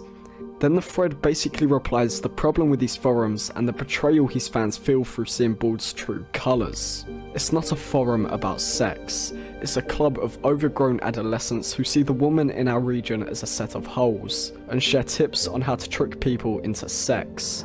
It feels like a betrayal. There is a difference between going on holiday and getting laid versus the sole purpose of your life being to systematically tour poverty-stricken states under oppressive regimes in order to get your PP serviced. Only a psychopath would see the poverty and oppression of somewhere like North Korea as an opportunity to bed unsuspecting locals. Okay, so Bald likes woman. Poor, vulnerable woman who have an attraction to him as they feel he could be their saviour. He speaks on them poorly and is genuinely disrespectful behind his whole online persona. But what I'm curious about and really set my interest down this whole rabbit hole is the first ever video Bald posted onto his YouTube channel, how to not get R-worded in India. After everything Bald has said, the last thing he would say is the women are responsible for getting raped in India. We have to accept that whilst no woman ever deserves to be raped, some of them are, however, responsible in large part for the crime committed against them. Now, this is kind of ridiculous to put the blame of being raped onto the victim. Rape is a crime, just like theft, and if I walk out on the street wearing my nice watch, I'm not at fault if it is robbed. So why is it a woman's fault if... Oh, man. This depends a lot on the context or like what exactly he was. It sounds bad. It sounds bad, like what he was building up to. I would kind of like to actually see the original Bald and Bankrupt video, just from the perspective of like I doubt that's the case, but I'm wondering if he has like the Destiny type take of like yes you should be allowed to go through like a poor neighborhood with a watch on your arm and not get robbed. But if you do it, you're probably having like a flawed decision-making process.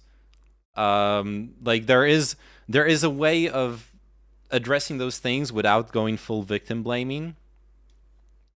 And I might be charitable if that's where he's trying to get at. But I don't know. She is robbed. Wait, that's all? Oh, wait, that's the whole video. Okay, that's a weirdly edited video actually. That was it actually. Jesus, he's even more of a psycho than I thought. Yeah, that was really bad. That was really fucking bad. And then you got the Syrian video. It's 9 o'clock in the morning here in Beirut, and I've just flown into the region for the first time. The Middle East is a region of the world that, to be honest, I've never visited, and I know practically nothing about. It's very noisy, but I want to change that. I want to come here and travel around and meet some... I think it was the Syria video that was basically commissioned by the government. I remember. I think it was this one. So I remember seeing the discourse when he posted. Like I think it was this video, and people were basically pointing out how Bald and Bankrupt going into Syria to film this video coincides with this widespread campaign by the government. To reach out to all sorts of influencers to refurbish the image of the Syrian government all across the world. He's participating in basically like whitewashing an authoritarian government's image.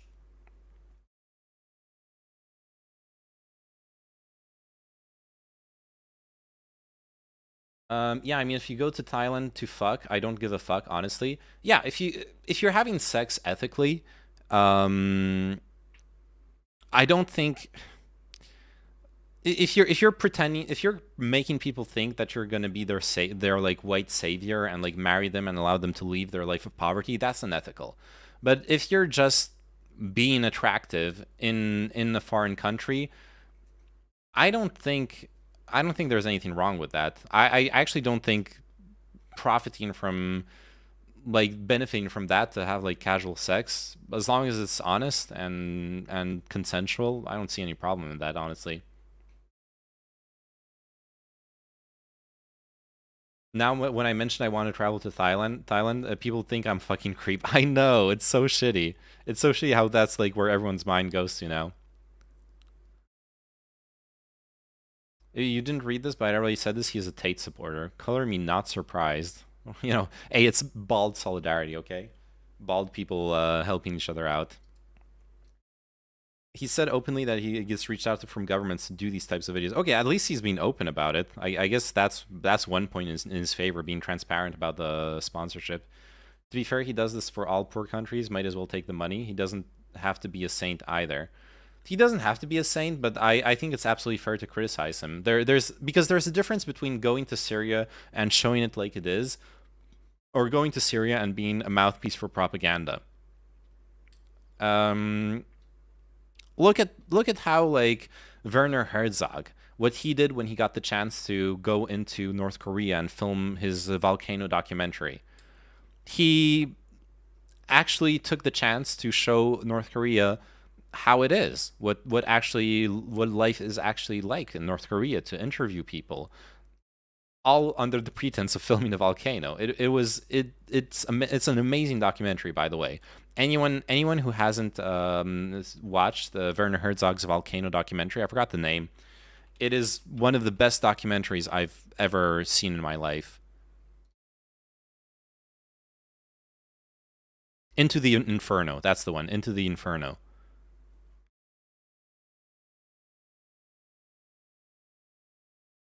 It's beautiful.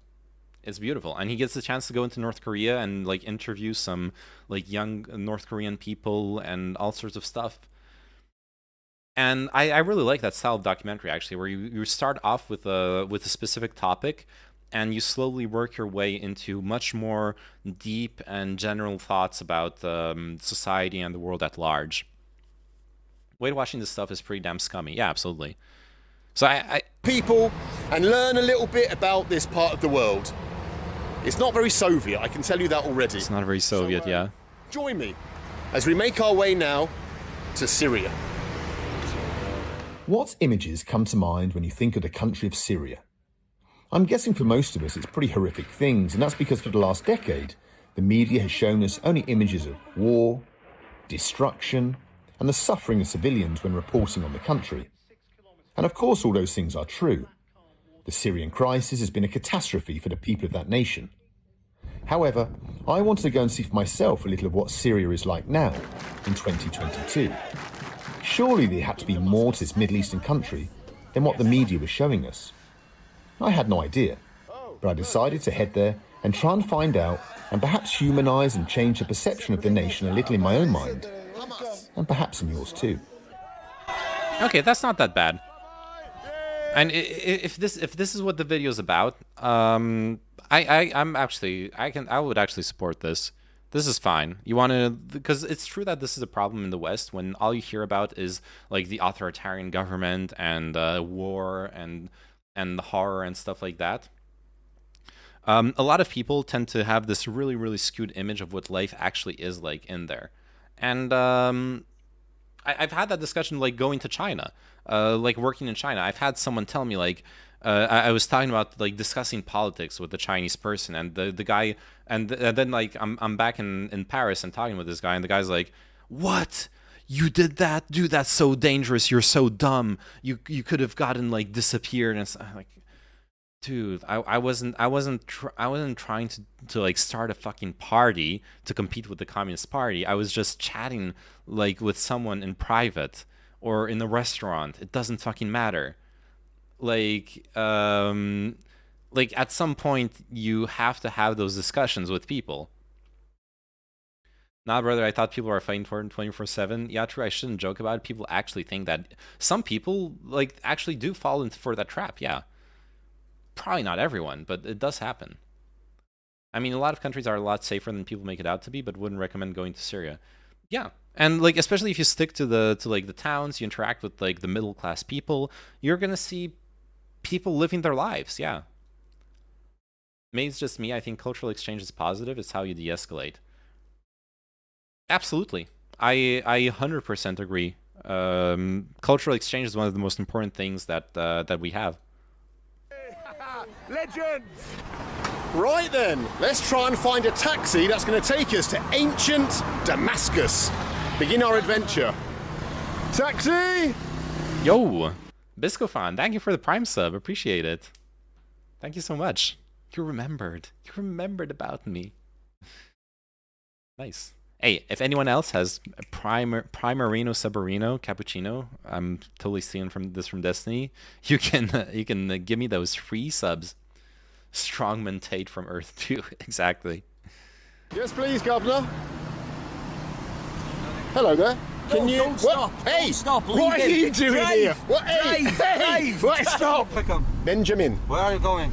We're going to the obnoxious British duo taking over Syria. I'm Abdullah. Abdullah, nice to meet you, Abdullah. We're going to Damascus, ancient Damascus. What are you gonna do in Damascus?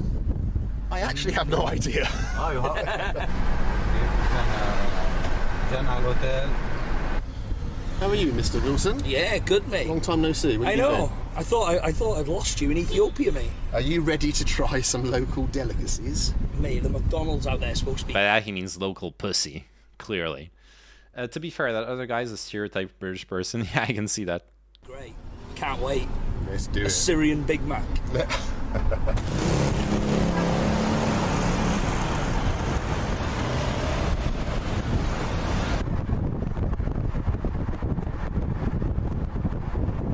How do I say how are you in Arabic? How are you? I mean كيف حالك? كيف حالك? كيف حالك? كيف حالك? كيف حالك? كيف حالك? حالك. Say حالك. حالك حالك. كيف حالك? كيف حالك? كيف حالك. Or you can say كيفك. كيفك. I prefer this one. كيفك. كيفك. كيفك. Only one word. كيفك. Like, so something's definitely true. Obviously, they're in Damascus. They're like in the near like the big city and stuff, which I imagine was very, very protected by the regime. It's a city. It's a normal city, honestly. It's not destroyed. It's not ruined, and it's good to show that. That's fine. I see a screenshot of Bald calling Tate the top G. Is this confirmed real? I can't find it on the socials, but I do see a bunch of Reddit posts. Pretty shocking, TBH, if real. Cat. Oh yeah, the cats. Yep. There you go. Kitty.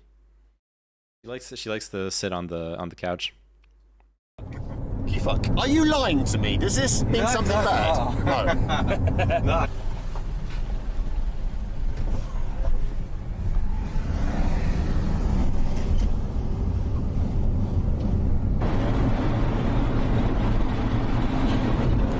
All along the side of this highway that's heading down to the border with Syria is just refugee camps. If you look outside the window, you can just see lots of little shacks and huts. There they are. And those are the camps of the displaced people from the decade-long war in Syria. They've moved to Lebanon to escape the violence.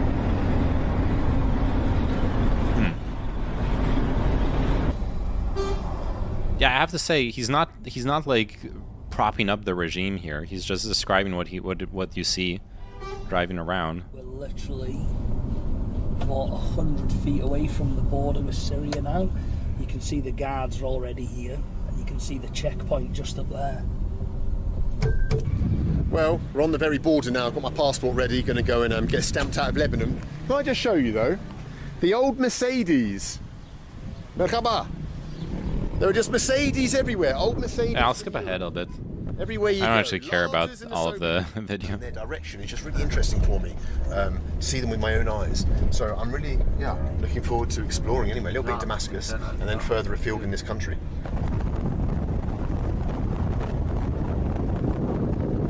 We've arrived in wonderful Damascus. Myself and Simon. We're going to meet the man soon who's going to guide us around Syria. Let's hope he's a nice guy. We'll see when we meet him. But he's going to go, hello there. Hello. Hello. Are you from Damascus? We are originally from Hamal.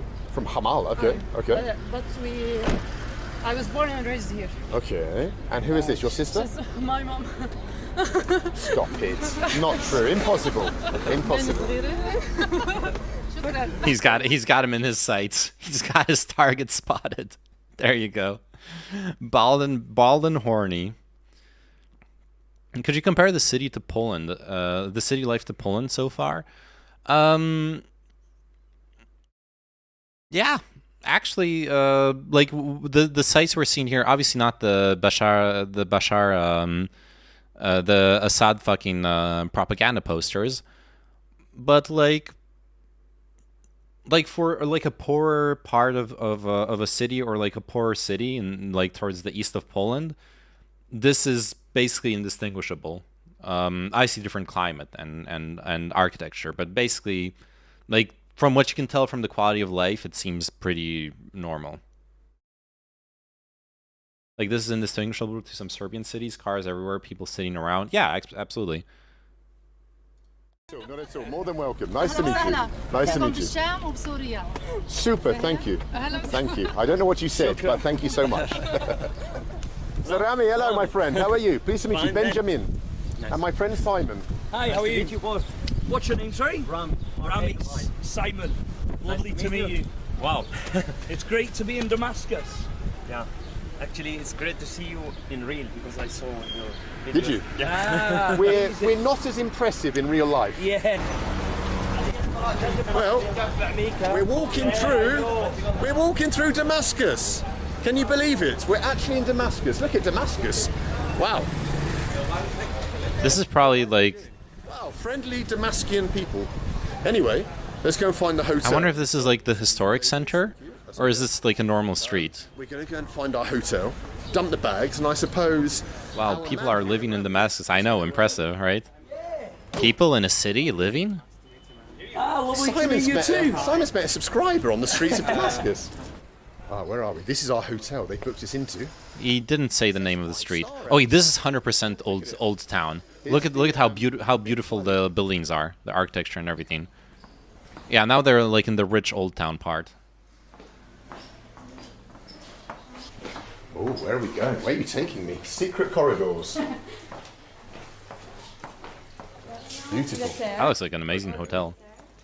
Is he going to get laid in Damascus? He's clearly trying. We saw him try with the ladies right out of the taxi. Thank you. Let me have a look at this room. Wow, it's a room for a king. Ow! A clumsy king. Wow, super. I'm happy with it. Thank you. Wow, here we are then, in old Damascus. Let's check out the bathroom. Look at that. A sink for a fair maiden from the Crusades. Look at it. And a shower with a little frilly curtain. I'm skipping ahead. Burger. And that says very delicious. Come and get it. Pepsi? That's how you write Pepsi. That's how you write Pepsi in Arabic. Cola. Cola. This way. Really? It says... Oh, right, yeah, Arabic is read the other direction, right, or the other way around. Check the location from the hotel's name if you want. Oh, yeah, maybe. Oh, yeah, we could do that. What was the name of the hotel? Simon's met a subscriber. It's the Bet Wali. Wait, that wasn't quite right. Look at it. Beit al-Wali. Alright, let's Google it. Beit al-Wali Hotel Damascus. It got 4.8 out of 5. 5 out of 5 rating on TripAdvisor.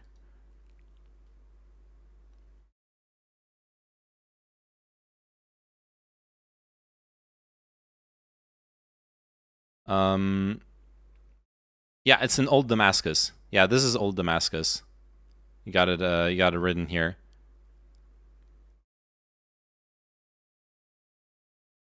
Can we do the... Nope, no street view. No street view in Damascus, unsurprisingly.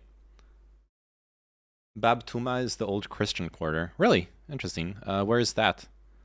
Okay, I got Bab Sharki.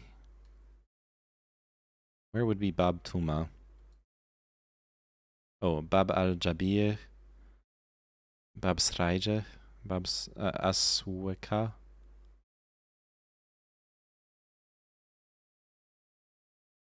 Okay, I have no clue where it would be. Oh, the address of the hotel where he's at. Oh, okay. Oh yeah, look, there's a Christian church here, Hanania Church. Interesting. Oh yeah, Bab Tuma. Okay, there is the indicator. Oh yeah, and that's where he got off the taxi. Okay, so then the street he films when going to the hotel, it's probably like this street. Yeah, so it's like Bab Tuma Street or something. Yeah, so it's all like part of the old. I mentioned like this whole area is probably the old city. Perhaps even like further east as well, or a bit further north. Some of his videos from years back were interesting, but after a few you get this feeling like he's talking down to everyone, just my impression. Pretty good hotel, but there was a war last summer, 4.8. Yeah, you're asking for too much, Angela, come on.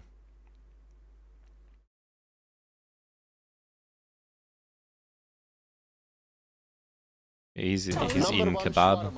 In Damascus. Shawarma. Yes. It's official. Pomegranate is the secret recipe. You put a bit of pomegranate sauce, and that's it. You get the best shawarma in all of Damascus. Here at Shawarma Sharif. Simon spilled garlic sauce all down his top. Jesus. Garlic sauce. It's probably delicious. It's making me hungry actually watching this. Wait, isn't a large percent of Syrians Orthodox Christians? No, I don't think so. Every time Syrians are mentioned, my father says they are our brothers. Interesting, huh? I think I know Lebanon had has a lot of like mixed religion stuff. Had like big Christian community, big Muslim community, big Jewish community and stuff. I don't know where it's at nowadays though. Wow. You turn up for a shawarma and you make friends in Syria. That's how friendly the people are. Cats. We're just walking through a back street of Damascus just after finishing our amazing shawarma. And look what we've stumbled upon. This is how ancient Damascus is. It's been inhabited for thousands of years. Look at this. Just random Roman columns just here, rotting away in a park. Check it out. These aren't fake, these are real. And look here. We've got ancient graffiti. Dude's learning about history. Snoop Dogg. Oh, yeah, and Diablo Mars. That graffiti is ancient. But no, being serious, this is like amazing that you can walk through the back streets of a city and just stumble upon 2,000-year-old columns. Where else can you do that? Rome, probably, or Greece. But yeah, like most of Europe. Check it out. Most of large parts of the world, actually. I once had an interview with a guy that lived in Kurdistan. Apparently, the cities are fine, but they are like fortresses. Yeah, I could see that happening. Like, well, that's what I was saying as well. Obviously, everything Baldwin Bankrupt is going to show in that video is going to look fine. It's going to be fine. It's going to be a good time. It's going to be people having a comfortable life because it's in the city. It's in one of the bigger cities. It's it is what it is. Christians in Syria make up about 10% of the population. Country's largest Christian denomination is the Greek Orthodox Church of Antioch, followed closely by the Melkite Greek Catholic Church, an Eastern Catholic church that shares its roots with the Eastern Orthodox Church of Antioch. Okay, so Orthodox Christians, 10%. That's a lot. That's actually a lot, 10% of the population. Interesting.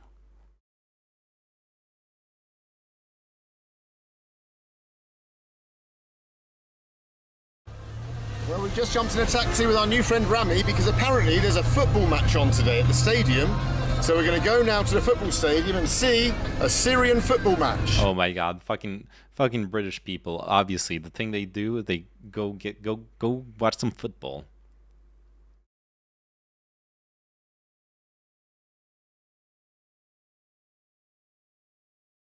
What is this? This is the most replayed part of the video. Man, I don't feel like watching the whole video though. I'll be real with you. Well, I'm here in the ancient village of Malula, a village that had been at peace for 3,000 years. This place has been inhabited for. And that peace was shattered during the war when the Nusra Front attacked it. And now you can see the scars of that war and what happened here in this village of Maaloula everywhere you look. Let's go and have a look in what was once the town's hotel.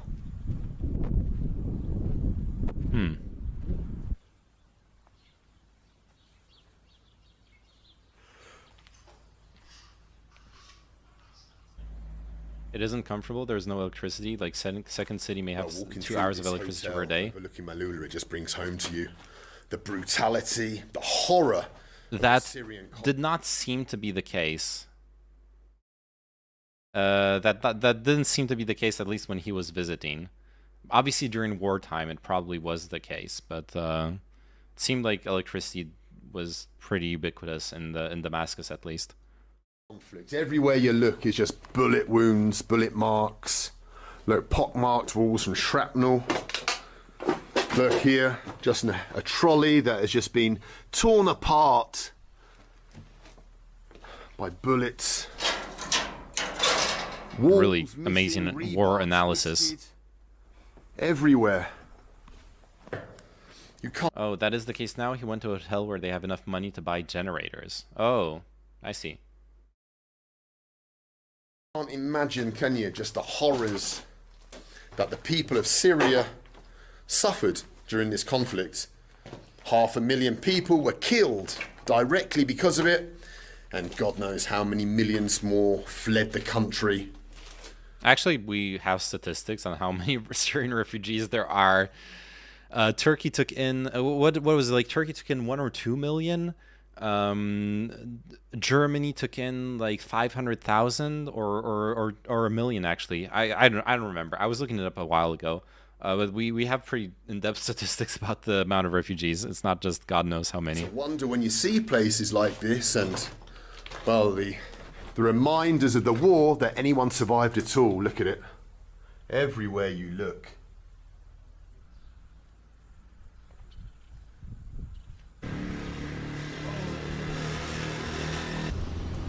Merhaba, merhaba. Wow. Hello, sir. Very pleased to meet you. Very pleased to meet you. Hello, sir. How are you? Hello, sir. Hi, how are you? Nice to meet you. Nice to meet you.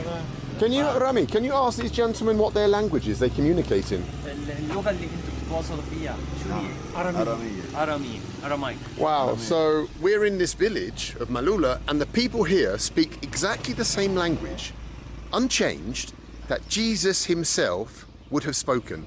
If Jesus was, Aramaic. If Jesus was here walking, these three gentlemen would have understood him perfectly and said, all right, Jesus, how's it going? And Jesus would have said, yeah, all right, lads, in the language of Aramaic. Hey, that's pretty cool. Wow.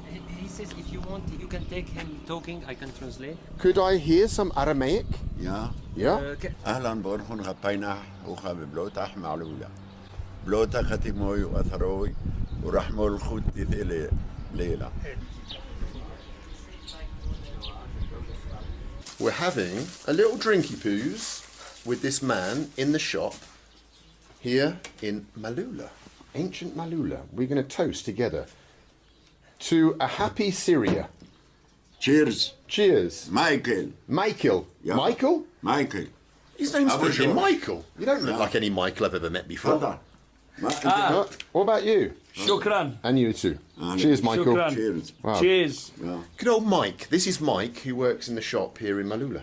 Oh, you got the Assad picture on in the shop, obviously.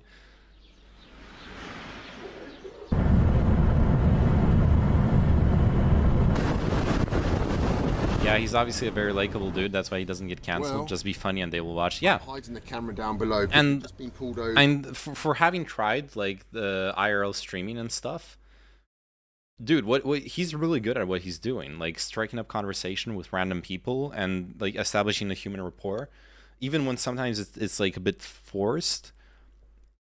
There is like real charisma there, and like it's a really good feeling. It's something I want to do more of when I try to IRL stream in general, to like actually talk and interact with people rather than just be in my own bubble with the camera and whatnot. We're at a checkpoint on the outskirts of Homs, but this isn't a military checkpoint. This is like a factional checkpoint. No one here is wearing army uniforms, unlike all the other ones we've seen. Here they're wearing black uniforms. Yeah, that's no joke. They've all got guns as well. Yeah, so we have to be a little bit careful. That was no. Oh Jesus! Can I have your passports, please? Yeah, they're in my bag. Guys, welcome to Homs.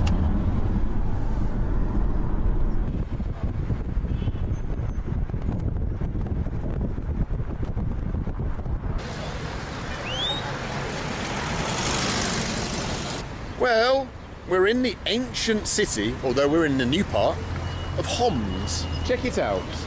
The centre of Homs. Look at it. These are the Homsian people. Let's have a little walk up the street and see. I was honestly expecting a lot worse when, from the perspective of it being like the Syrian government-sponsored video. He's not really getting political in any way. He's just showing what he's finding, like traveling through Syria, and it doesn't feel very it doesn't feel like a very controlled thing, like you know, like you would have in North Korea, for example, where you're clearly like being taken specifically to different places. And he probably is still, but like I imagine the guy, the interpreter guy, probably there are chances are like maybe he's just a friend or like an acquaintance, but maybe chances are he's like actually like a government guy. But yeah, that doesn't feel like propaganda, which I guess makes it better propaganda, but also makes it not as pervasive. It doesn't feel like what I was accusing him of, or like going into the video of like, oh shit, is he going to like try to whitewash Assad's regime? He doesn't really talk about it, so I guess indirectly he is, but we can find. Who's he talking to, this gentleman? Talking to me? السلام عليكم. شيل الكاميرا هيك شيلها. Yeah. ما تصور؟ ها؟ شو اسمك؟ England. London. What's your name? Benjamin. And you? Mahmoud. And what you, policeman? من وين انت؟ من وين؟ No? من وين؟ من وين؟ بتأمين. Benjamin. Benjamin. من وين؟ Manuel. بريطانيا؟ Taxi. Britannia, yes. Brighton. Brighton, the gay capital of England. Oh. Yeah, exactly. Better be careful. Your car? Hi. Okay, let's go.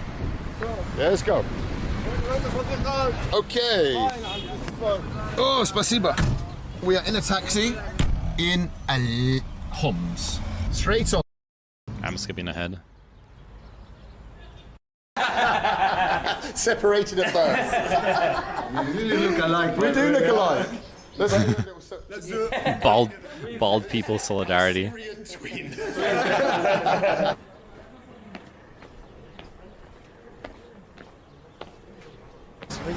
Thank you. To the Baron Hotel. Hotel Baron, old hotel in الشرق الأوسط. The oldest hotel in Aleppo. Since 1911. Ah, I see. 1911. Built in 1911. Thank you. 1911. Let's go and see what it looks like inside. Agatha Christie stayed here, for God's sakes. If it's good enough for Agatha, it's good enough for me. That's a pretty dank reference. Oh, wow. Check out the old map of Syria, archaeological map. Hey, look at this place. This is unchanged. Hello. Hello. Salam. Hello. May I look at your beautiful hotel? Wow, thank you. Look at this place. This is a real timepiece. Look at it. You've got the old telephone box.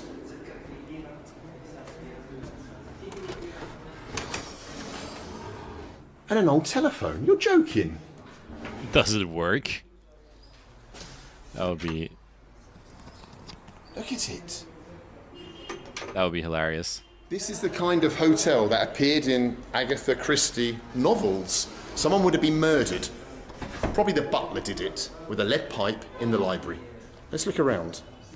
Check, look at this. Look at all this stuff. BOAC.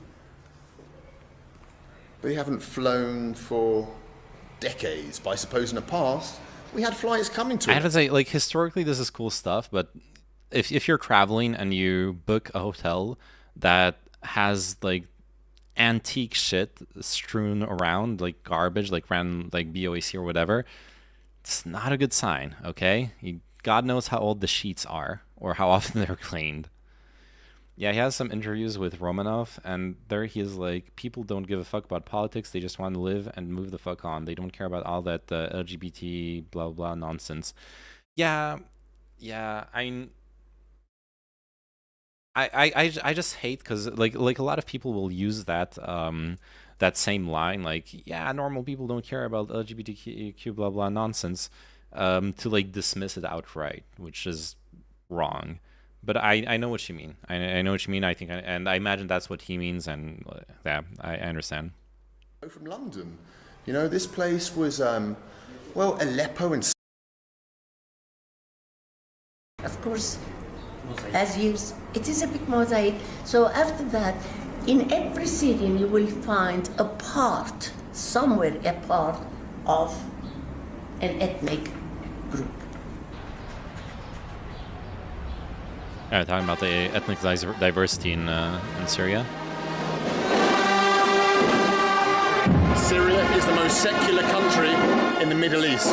Christians, Jews, Muslims, Shia, Sunni, everyone lives peacefully in Syria.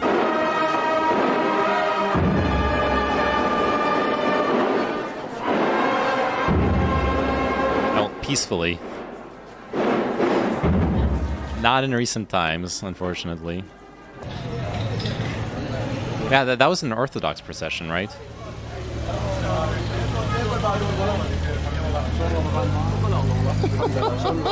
You look very good, Khabibi. Very good, Khabibi. Oh, look, it's... It's Papa Smith!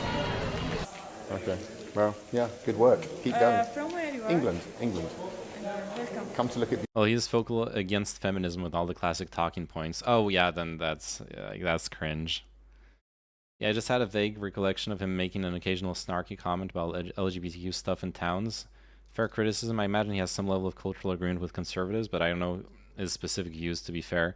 And it sounds like he's just like the general, like, kind of older reactionary type.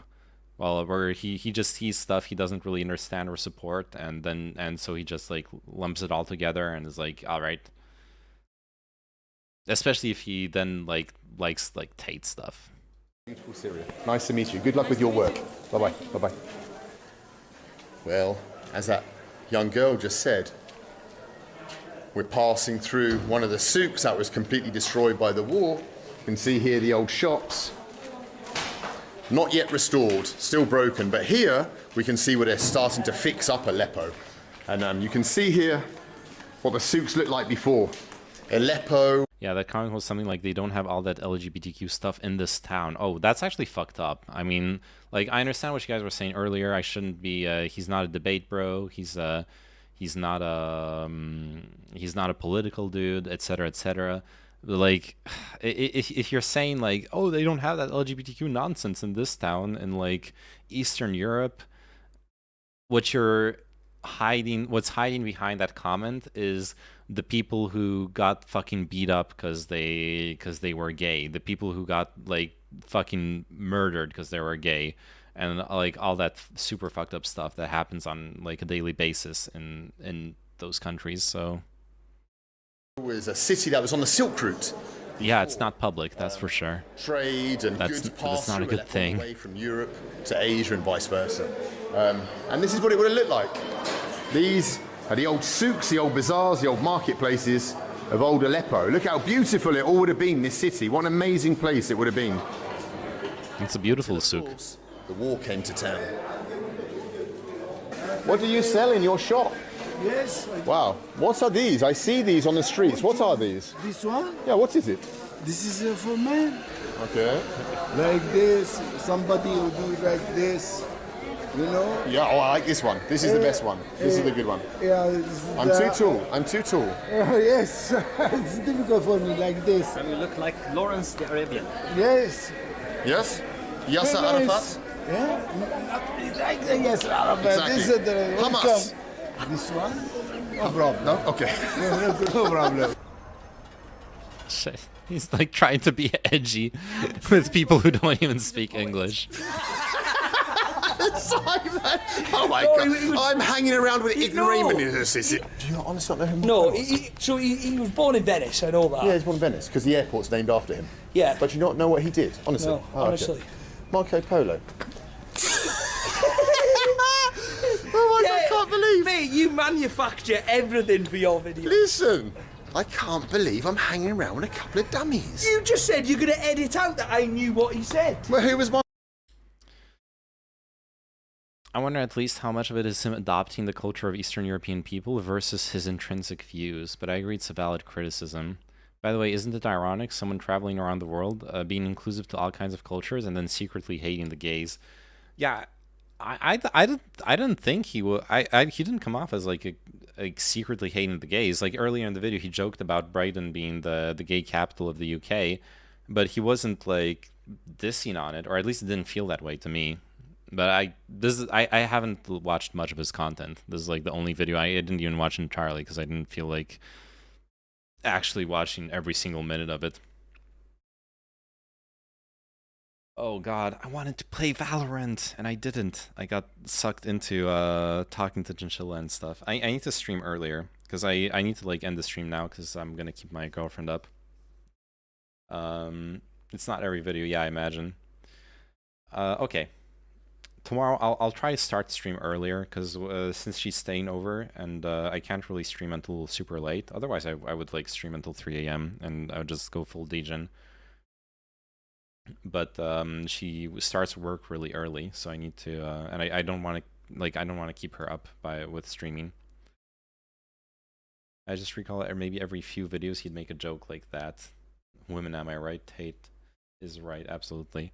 All right, let's just oh yeah, Kino, you wanted to send me this nice Pepe. Let's just raid out.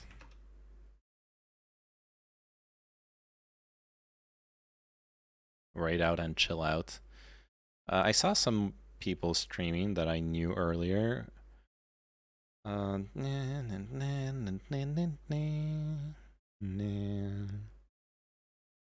Never mind, there's not really they aren't streaming anymore. Let's raid into the lab. I'm joking. Yeah. I'm gonna just fuck it. I'm just gonna end the stream. I'm done.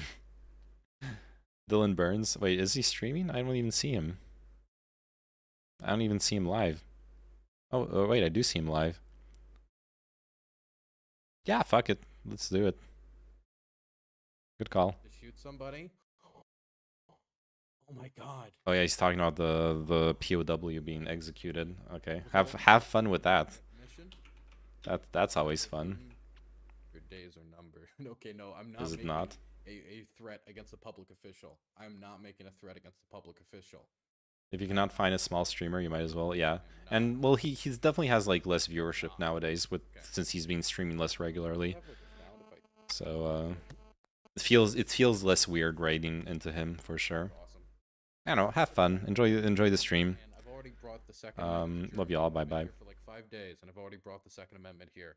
Look at that. We're spreading freedom and prosperity around the world. Also, wait, I gotta do this.